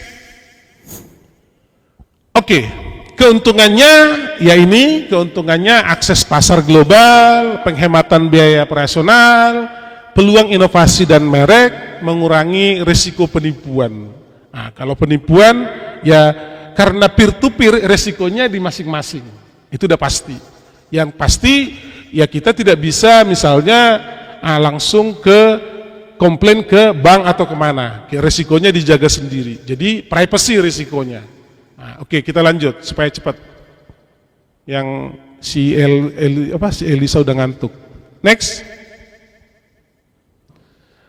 Oke, kalau di sini tadi bank sentralnya, CBDC-nya, Central Bank Digital Currency. CBDC-nya berperan di sini adalah dia pengawasan stabilitas keuangan, ya, pengembangan, terus penerapan kebijakan moneter. Ini tadi yang Bapak Rian sampaikan, penerapan kebijakannya. Penerapan kebijakan ini ada pasal-pasalnya di sini. Mungkin ada Pak Firman nanti yang bisa mengkaji pasal berapa sih sebenarnya yang harus undang-undang berapa yang harus ditambahkan dan seterusnya. Oke, next. Ini ada beberapa negara yang sudah menggunakan regulasi-regulasi kripto. Satu-satunya yang sudah eksis dan resmi digunakan adalah El Salvador. Kalau di Amerika, kalau kita lihat misalnya transaksi yang ada, banyakkan di Amerika, ATM-nya aja di Amerika sudah hampir 3.000-an ATM untuk cryptocurrency, tapi lebih besar didominasi oleh Bitcoin dan Ethereum. Uni Eropa, jadi Amerika Serikat sudah menggunakan di sini adalah cryptocurrency diatur oleh beberapa lembaga pemerintah berbeda, misalnya Securities dan Exchange Commissioner mengawasi ICO, initial coin offering, dan mengkategorikan dan seterusnya. Ada juga perlindungan konsumen. Jadi di Amerika sudah diatur pendekatan regulasinya, diatur juga perlindungan konsumennya, diatur juga Federal Reserve-nya, bank sentralnya diatur juga. Jadi kalau misalnya kita lihat di mana di trading itu, kita misalnya lihat isu yang terjadi di bank sentralnya Amerika apa? Pasti akan berpengaruh kepada koin-koin atau produk-produk kripto yang lain, terutama produk-produk kripto yang ada yang global, misalnya Bitcoin, Ethereum, XRP, BEC dan lain sebagainya. Karena di sana satu produk bisa menghasilkan satu koin. Misalnya kalau kita lihat misalnya Sandbox, itu Sandbox kode koinnya Sun. Itu yang menggunakan itu Adidas. Adidas menggunakan Sun itu untuk transaksi. Game-game yang dilaksanakan oleh Sun, yang dilaksanakan oleh Adidas pembeliannya menggunakan Sandbox. Terus next. Lanjut. Di Jepang juga regulasi Financial Service Agency juga sudah mengatur, standar keamanannya sudah diatur juga di KYC. Peran bank sentralnya mengembangkan yen digital seperti yang disampaikan Bapak tadi, kita mengembangkan Garuda digital ya, rupiah digital atau Garuda digital. Kalau di sana yen digital. Di El Salvador ini 2021, kampanyenya presiden terbaru mengatakan bahwa ketika saya akan berjanji akan menggunakan Bitcoin itu sebagai mata uang di El Salvador, dan itu janji itu dibuktikan sama dia. Jadi di El Salvador yang digunakan sekarang adalah dua mata uang, dolar Amerika dan Bitcoin. Kenapa? Ketika orang bertanya kenapa? Terlalu dominan pengaturannya dolar itu terhadap saya. Jadi saya yang harus menguasai bukan dolarnya. Akhirnya dia menciptakan Bitcoin itu untuk transaksi-transaksi. Jadi dolar itu menjadi sekundarinya, ya kan? Jadi di El Salvador sudah menggunakan Bitcoin sebagai mata uang resmi, regulasi untuk mendukung sudah diadopsi, peran bank sentralnya, Banco Central de Reserva de El Salvador berperan mengelola likuiditas dan stabilitas dalam mengeluarkan mata uang baru. Jadi dia berperan seperti yang disampaikan di awal, peran CBDC itu adalah menjaga stabilitas daripada mata uang tersebut. Next. Oke, negara El Salvador pengguna Bitcoin. Kalau kita lihat dari sisi ekonominya, ekonomi makronya, bahwa ketika El Salvador menggunakan Bitcoin, investasi asing banyak di sana. Banyak yang investasi. Kita bisa lihat, misalnya kalau kita lihat di PDB-nya El Salvador tahun 2020 itu malah kalau nggak salah di kisaran 24. 2022 itu sudah 34 PDB-nya, produk domestik brutonya. Jadi ada kenaikan dia di sana, dan juga beberapa industri-industri lain sudah bergerak. Pariwisatanya sudah bergerak di sana.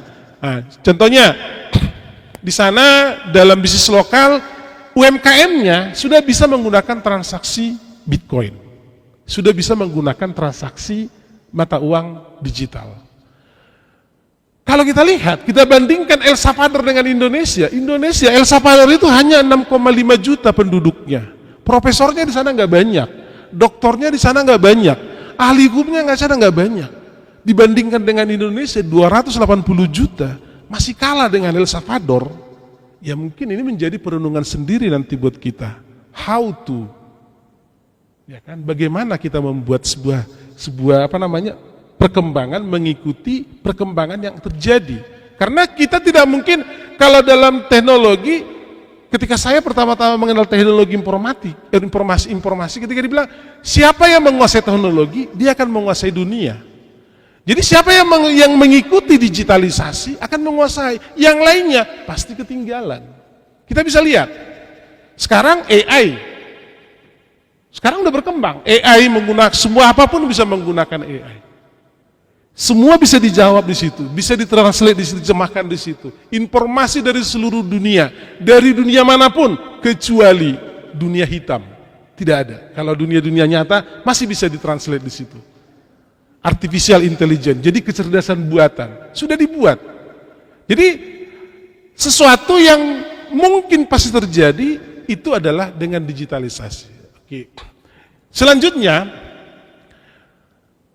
stabilitas mata uang. Kalau terkait dengan ekonomi makronya, Bitcoin diharapkan mengurangi ketergantungan pada dolar Amerika sebagai mata uang utama. Jadi El Salvador itu mendeklar jangan jadi Amerika itu menjadi mendominasi. Yang ketiga adalah remitansi dan neraca pembayaran. Nah, remitansi menyumbangkan lebih dari 20% PDB-nya El Salvador.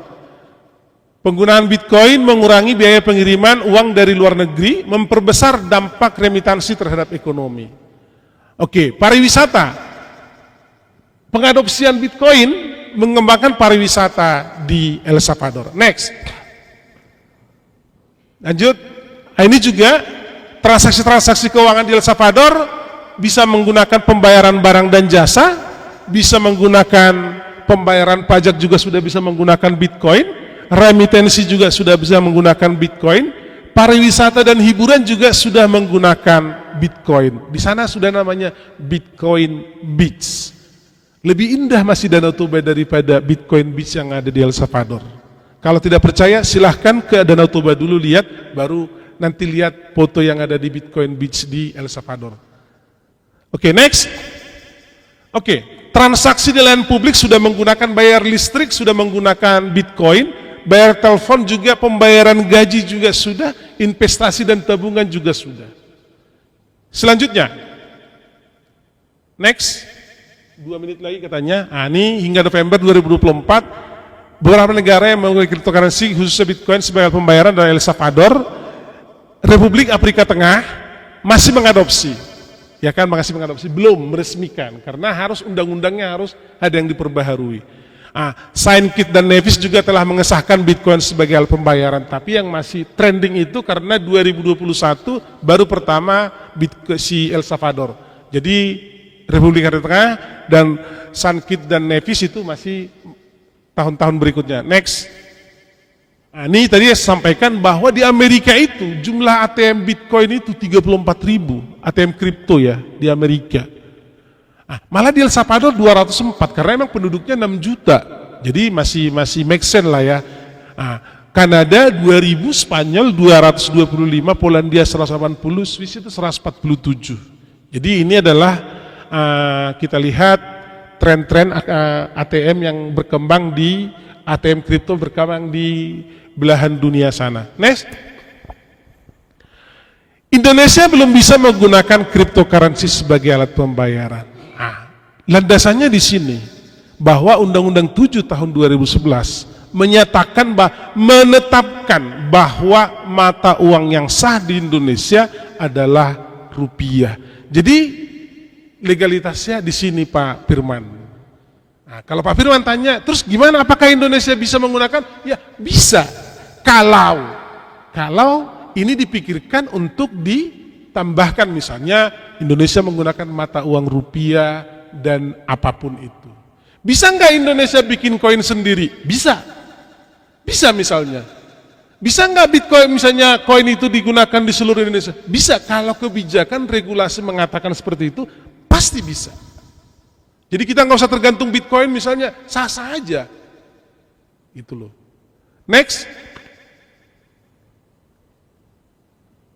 Ini apa yang harus dilakukan? Yang pertama, yang paling tinggi itu adalah revisi undang-undang mata uang. Baru pengaturan sistem pembayaran, pengawasan dan pengendalian yang ada di BI dan di OJK, juga perlindungan konsumen dan kebijakan pajak. Kalau ini kita eksekusi, variabel-variabel lain nanti akan mengikut dan industri itu nanti akan bertumbuh dengan sendirinya. Kalau sudah ada regulasinya. Kenapa orang takut? Yang nggak ada undang-undangnya. Kalau ada undang-undangnya berani nggak? Pasti berani. Kalau ada undang-undangnya, pasti berani nggak orang berinvestasi? Pasti berani. Tapi karena nggak ada undang-undangnya, ya belum berani orang bikin. Misalnya Pak Gunung punya usaha hotel, bayar pakai Bitcoin, belum berani. Nanti ditangkap Pak Gunung, siapa yang tanggung jawab? Misalnya seperti itu. Next.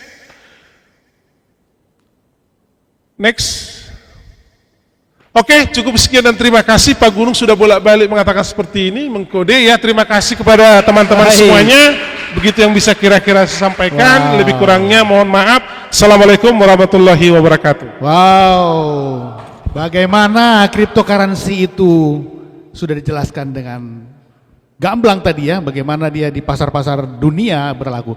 Tetapi yang paling utama sebenarnya dari penjelasan beliau tadi, untunglah Pak Herbin itu tidak membelinya pada tahun 2013. Bisa kaya raya dan menikah lagi dia itu.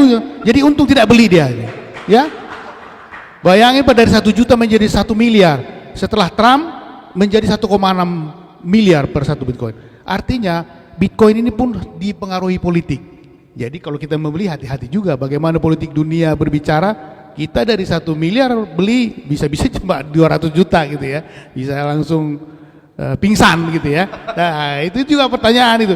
Nah, di sini perlu keberanian. Makanya cocok buat milenial yang masih berani. Kolonial udah sakit jantung ini semua nanti nih. Ya, itu masalahnya ya. Tetapi untuk jelasnya kita akan berikan pertanyaan, kita terima nanti pertanyaan dari onsite dan offline dan online. Untuk itu dari offsite udah ya, dari sini ya. Oke, silakan Pak. Mungkin 3 dulu, nanti sisanya langsung ke online. Silakan Pak Kifni. Ya. Baik, terima Mungkin kasih. ditujukan ke pembicara 1, 2, 3 ya. Pak siapa gitu ya? Kepada Pak Rian. Yang dari BI Pak. Ya, Pak Rian. Pak Rian. Pak Rian. Ya, baik. Terima kasih Pak John. Ya. Ini disampaikan ya di semua PowerPoint-nya bahwa kriptokurrensi ini di Indonesia masih belum diakui sebagai alat pembayaran ya, betul ya. Tetapi di dunia ya seperti beberapa negara yang disebutkan tadi, di China, di Amerika, dia bisa dipakai sebagai alat pembayaran. Pertanyaannya di Indonesia ini kan sudah disediakan nih. Saya menanyakan dari sudut perpajakan. Artinya perpajakan sudah mengeluarkan regulasi bahwa cryptocurrency ini bisa dianggap aset, bisa tidak dianggap aset sebagai alat pembayaran. Tahun 2002, kalau tidak salah ya, sekitar bulan-bulan Mei itu, keluar aturan perpajakan tentang transaksi cryptocurrency. Ya. Perpajakan tentunya sudah melakukan koordinasi dengan Bank Indonesia bahwa perpajakan menganggap bahwa cryptocurrency ini adalah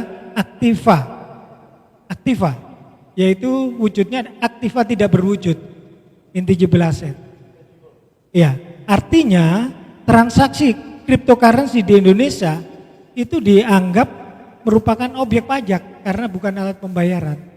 Tetapi tadi dikatakan juga sebagai alat pembayaran juga bisa, tetapi tidak di dalam kendali pengawasan atau regulasi dari BI.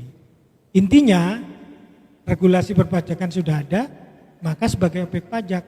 Objek pajaknya adalah dianggap aset transaksi penyerahan barang dan jasa yang terutang PPN kalau nggak salah punya tarif efektif ya kalau dia transaksi dengan platform yang terdaftar di Bapeti itu 0,11%. Tetapi kalau tidak terdaftar di Bapeti ya perdagangan itu maka kena PPN normal 11%. Demikian juga PPh-nya. PPh-nya kalau dia transaksi yang tadi dengan Bapeti maka 0,1% PPh keuntungannya. Jadi beli berapa jual berapa keuntungan kena tarif itu. Tapi kalau tidak kena tarif normal yaitu progresif ya. Nah, ini dari sudut pandang BI seperti apa ini? Apakah betul bahwa aset ya yang dianggap oleh instansi pemerintah ini yang memperlakukan cryptocurrency sebagai aset? Ini perlu suatu statement penegasan supaya kaminya bisa memahami. Ya, demikian Pak Rizaldi ya. Silakan Pak Arya. Ya, terima kasih. Ya, langsung aja Pak.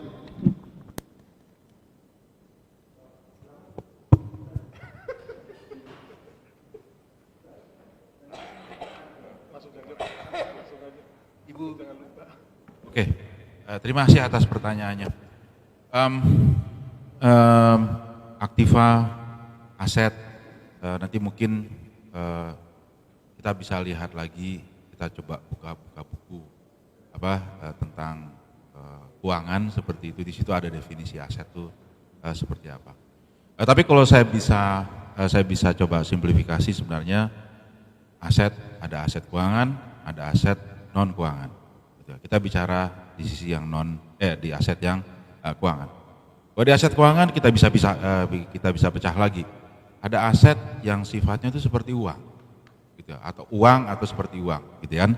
Terus ada juga yang sifatnya seperti securities atau surat-surat berharga. Dan ada juga kalau kita mau lebih kompleks lagi ada yang derivatif seperti itu. Banyak sebenarnya jenis-jenisnya, tapi oke, kita coba simplifikasi jadi 3 itu saja. Nah,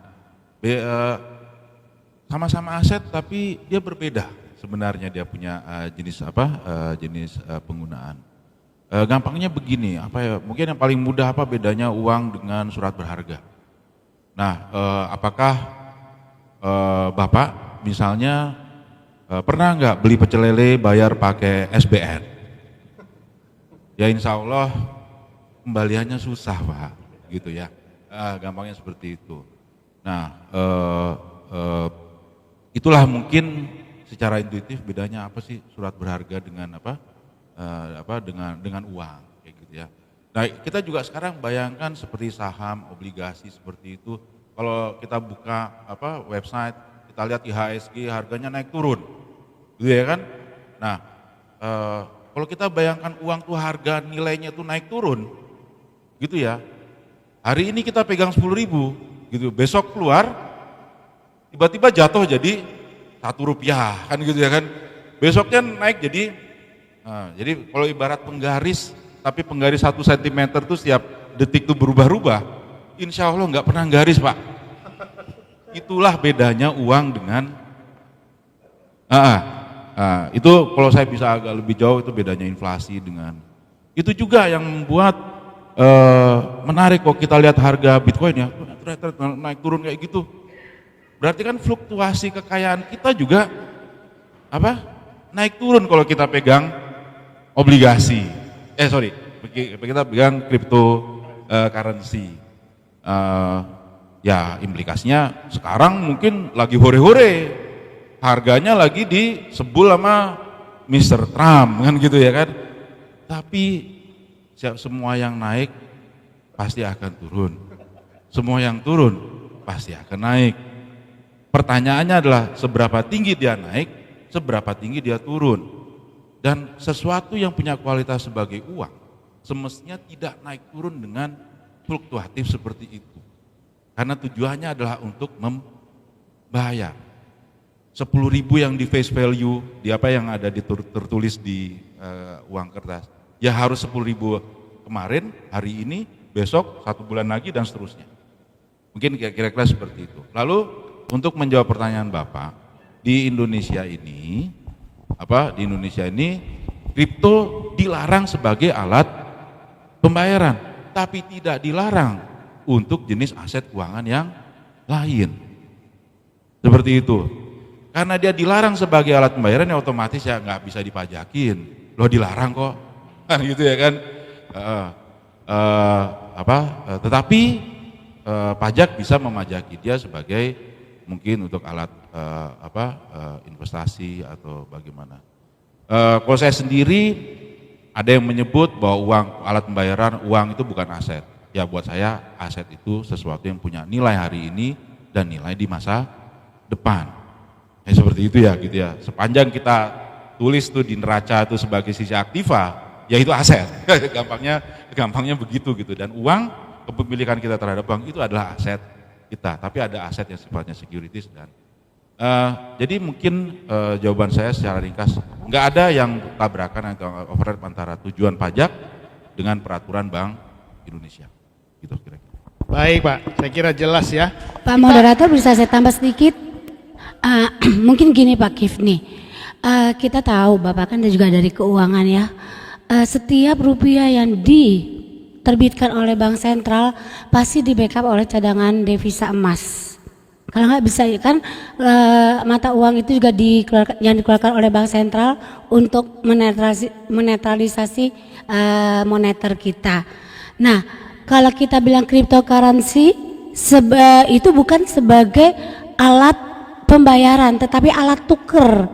Ya saya bisa sepakat dengan ini, saya tuker dong sama jam tangan Rolex Bapak. Jadi cuma alat tukar. Tetapi CBDC yang saat ini sedang digodok itu menjadi alat pembayaran. Dia seperti uang fiat. Emang uang fiat seperti uang kartal, kartal, emas, logam, kertas, dan rupiah digital. Dia diterbitkan hati-hati. Sekarang nerbitin ini aja masih hati-hati. Tadi saya tanya Ivan, kapan sih BI itu kira-kira timelinenya? Gak kepredik katanya, nggak kepredik ya. Jadi tahun 2030 aja belum jelas ya Pak ya. Oh ya, jadi bagi teman-teman yang concern sama CBDC sebagai mata uang rupiah digital, pantengin webnya BI ya. Jadi kalau rupiah pasti itu nggak dipajakin ya, karena itu kayak kita simpan harta kita, kecuali kita bentuknya simpanan nanti ya Pak ya, mungkin pajak penghasilan ya PPH. Terima kasih Pak Kifni, ini hakim pengadilan pajak Pak. Baik, terima kasih Bu. Tepuk tangan buat Pak Kifni. Kita juga membuka interaktif dengan online. Silahkan dibuka. Silahkan raise hand buat yang ingin bertanya. Kita buka. Bintang Sahala. Silahkan Bapak. Bisa bicara kan? Pak Bintang. Oke.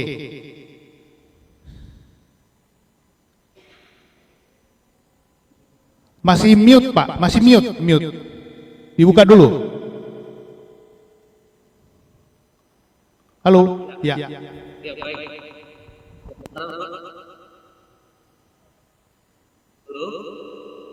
Halo.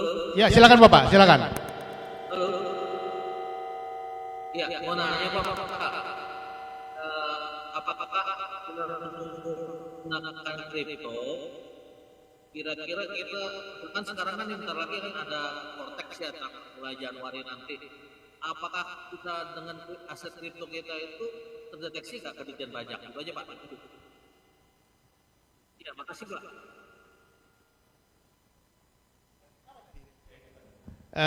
Tadi sudah dijawab ya Pak ya, bahwa yang bisa dipajak itu adalah bahwa kripto tidak sebagai alat pembayaran ya Pak ya. Mungkin dijelaskan sekali lagi Pak. Pak Aryan. Iya. Kayaknya yang tadi juga Pak.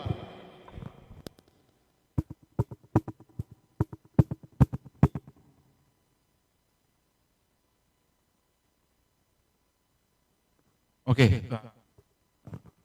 Tentunya yang lebih tepat menjawab ini adalah Dirjen Pajak. Tapi saya coba my luck untuk menjawab ini. Semestinya untuk yang di Indonesia terdeteksi, Bapak. Karena dia isunya kan terdeteksi atau tidak oleh pajak. Itu adalah pertanyaan apakah dia terregulate dengan baik atau tidak. Sepanjang dia terregulate dengan baik, which is sudah diregulasi oleh Bapepti sekarang dengan adanya Undang-Undang P2SK, dia beralih ke mana? Ke OJK, maka semua yang terregulate itu harusnya bisa dengan mudah juga dipajaki secara teoretikal secara praktis seperti itu. Tetapi memang ada beberapa jenis kripto yang tidak sepenuhnya nggak mudah itu bisa dipajaki. Terutama yang saya mohon maaf kalau agak teknis, yang bergerak di web 3.0, yang dia full on chain. Jadi transaksinya dari wallet, koin atau koin token dan segala macam sampai bisnisnya itu semua di dalam blockchain. Sekarang bisa nggak Bapak Ibu nunjukin blockchain itu ada di mana sih di dunia ini? Nggak bisa. Kalau bisa pun, kalau bisa terdeteksi oke. Jangan-jangan satu server ada di El Salvador, satu server lagi ada di Ethiopia, majakinya terus gimana? Berarti harus koordinasi dulu dengan dengan otoritas yang lain segala macam kayak gitu. Lebih kompleks lah. Jadi ada beberapa hal yang beberapa jenis inovasi yang saya duga itu tidak akan mudah untuk mendeteksi itu dalam konteks pajak. Even untuk meregulasi, mengawasinya pun relatif lebih sulit ya. Beberapa diantaranya saya deteksi sudah masuk ke Indonesia. Tapi kalau di sebagian besar di Indonesia, dia yang modelnya custodial wallet, sepanjang dia custodial itu bisa dipajaki Pak. Sorry, bukan Bapak yang nanya itu, mohon maaf. Baik, terima kasih Pak atas jawabannya.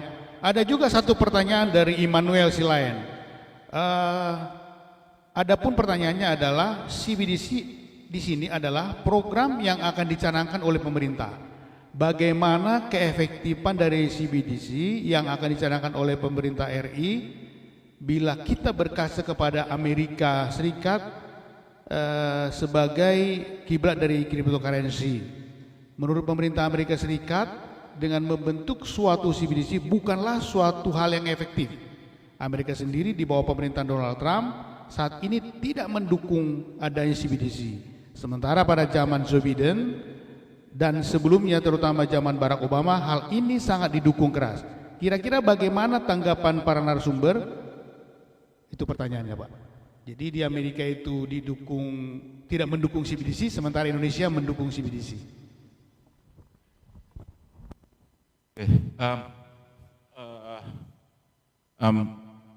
Ketika presidennya Joe Biden, justru Bank Sentral Amerika Serikat ditekan untuk mempercepat CBDC. Dan Gubernur Bank Sentral Amerika Serikat waktu itu bilang, tunggu dulu, tenang dulu, kita mesti hati-hati terkait dengan ini. Sekarang presidennya adalah Trump, maka anti CBDC kriptonya dimajuin. 4-5 tahun ke depan saya nggak tahu presidennya siapa. Jadi memang itu akan mengikuti dari siklus dari politiknya itu sendiri. Namun terlepas dari siapa presiden di Amerika Serikat, kalau konteksnya dalam Amerika Serikat dalam hal ini, kalau saya jadi orang US saya nggak bingung. Kenapa? Karena kripto yang kuat, terutama ada yang namanya stablecoin. Jadi ada di kripto itu ada beberapa variannya. Yang paling banyak berkembang itu yang selain Bitcoin ada yang bermodel stablecoin. Ya, tipikal dari stablecoin dia ini di backup full oleh aset tertentu dan rata-rata mereka membackup pakai US dollar. Rata-rata juga one to one. Jadi setiap satu koin atau satu token yang diterbitkan oleh stablecoin itu sama aja dia beli $1. Jadi kalau kayak seperti itu, ya Amerika ya nggak bingung gitu ya. Amerika ya nggak bingung.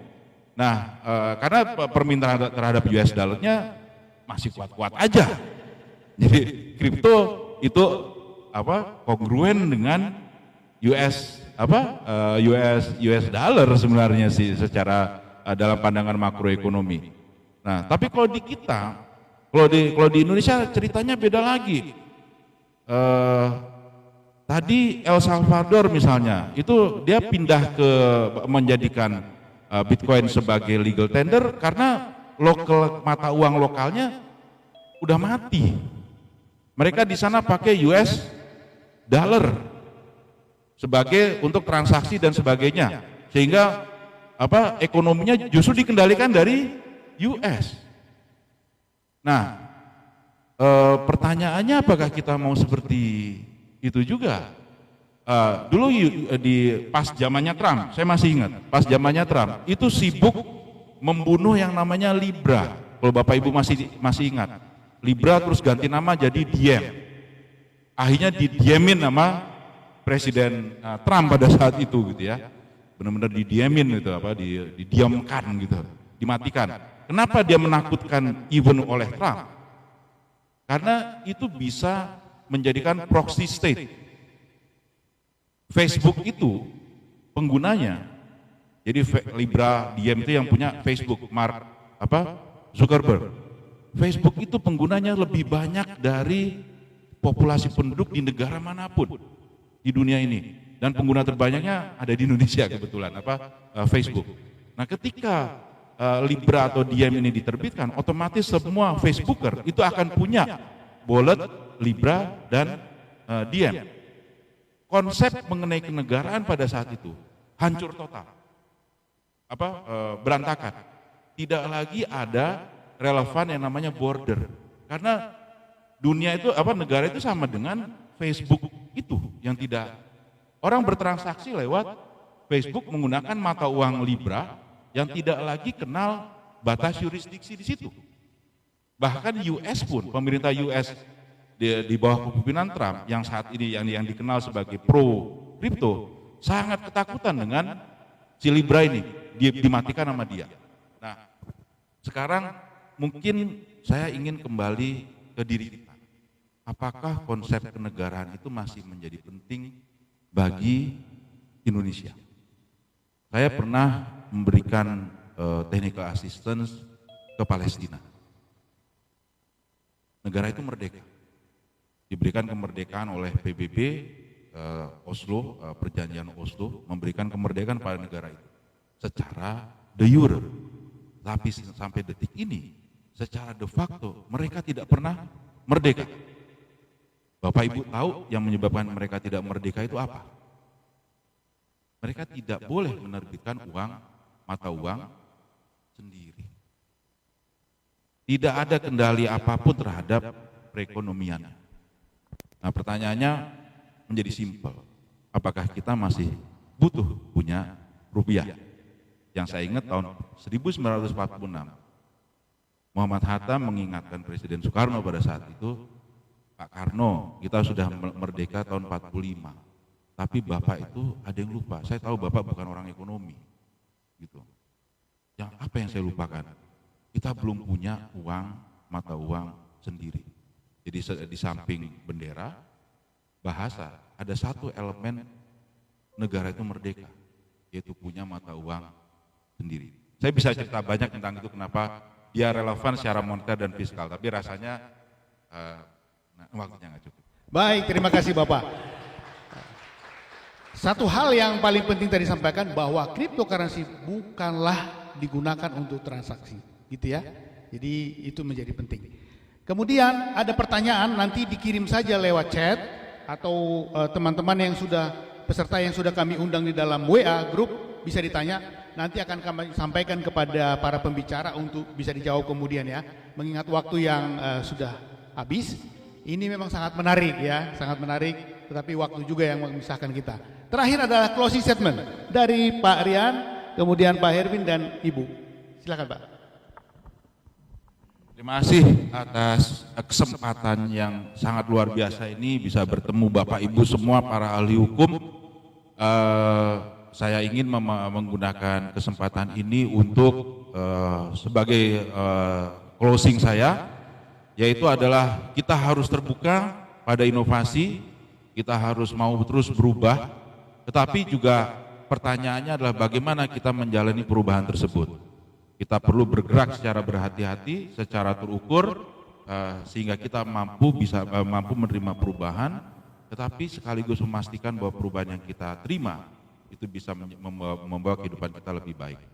Dan itu termasuk dalam hal ketika kita bicara kripto. Mungkin itu.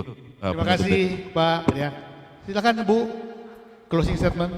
Ya, jangan takut pada perubahan, karena di dalam perubahan ada pertumbuhan dan perkembangan, termasuk perubahan di dalam rupiah digital kita. Terima kasih. Tepuk tangan. Silakan yang terakhir closing statement.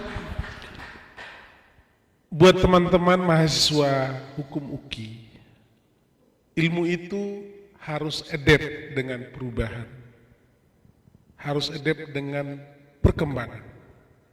Jangan berdiri terus pada tempat dudukmu, langkahkan kakimu, dunia sudah berubah. Terima kasih. Tepuk tangannya kepada para pemirsa kita yang luar biasa. Tepuk tangan buat kita semua. Kami kembalikan kepada host. Silahkan Ibu, Bapak. Baik, terima kasih kepada Bapak dan Ibu Narsum. Kami mohon untuk tetap di tempat Ibu dan Pak Rian serta Pak Herbin dan Pak John, supaya kita langsung memberikan cenderamata. Saya melihat ini ada semangatnya, iya luar biasa, ini banyak sekali antara kayak mau nyalek ya ini ya tadi ya. Pak Herbin antara mau nyalek. Dan tadi saya suka sekali satu statement closing dari Ibu Dr. Diana, jangan takut pada perubahan karena perubahan itu ada perkembangan. Wah, iya, Pak John boleh turun ke bawah. Baik Bapak dan Ibu, kita akan memberikan cenderamata dan souvenir. Souvenir yang pertama akan diberikan kepada Bapak Rian Risaldi dari Bank Indonesia yang akan diberikan oleh Ketua Panitia kita Bapak Firman Simanjuntak. Bapak Firman Simanjuntak. Ya. Kemudian disusul pemberian cenderamata kepada Ibu Dr. Diana RW Napitupulu SH MH MKN MSc, dan kami mohon agar Bapak Dewan Penasehat Bapak Ian Siagian boleh memberikan kepada moderator kita. Kepada pembicara, ya Bu Dr. Diana hari ini berperan sebagai pembicara narsum. Dan selanjutnya adalah pemberian cenderamata kepada narasumber ketiga Bapak Dr. Herbin Saragi yang akan diberikan oleh Bapak Kifni. Iya, diambil kepada dulu, Bapak Kifni. Pak Kifni.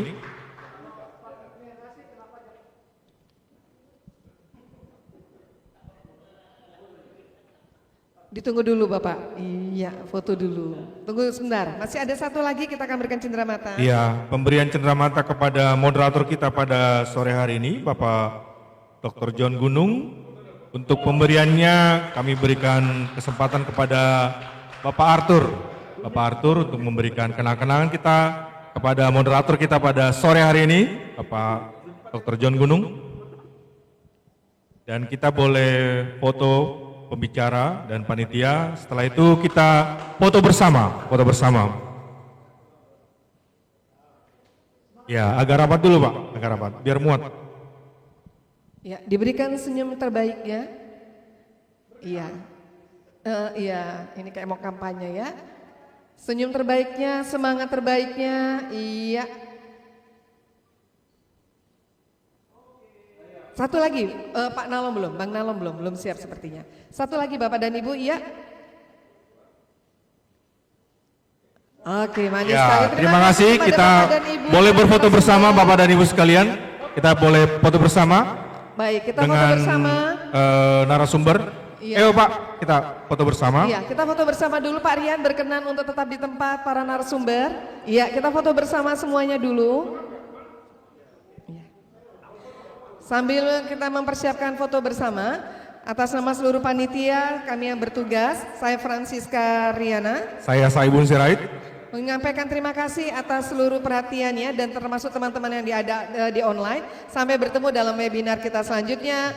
Wassalamualaikum warahmatullahi wabarakatuh. Dan jangan lupa mengisi absensi yang ada di link agar kita boleh memberikan sertifikat online. Terima kasih banyak sekalian.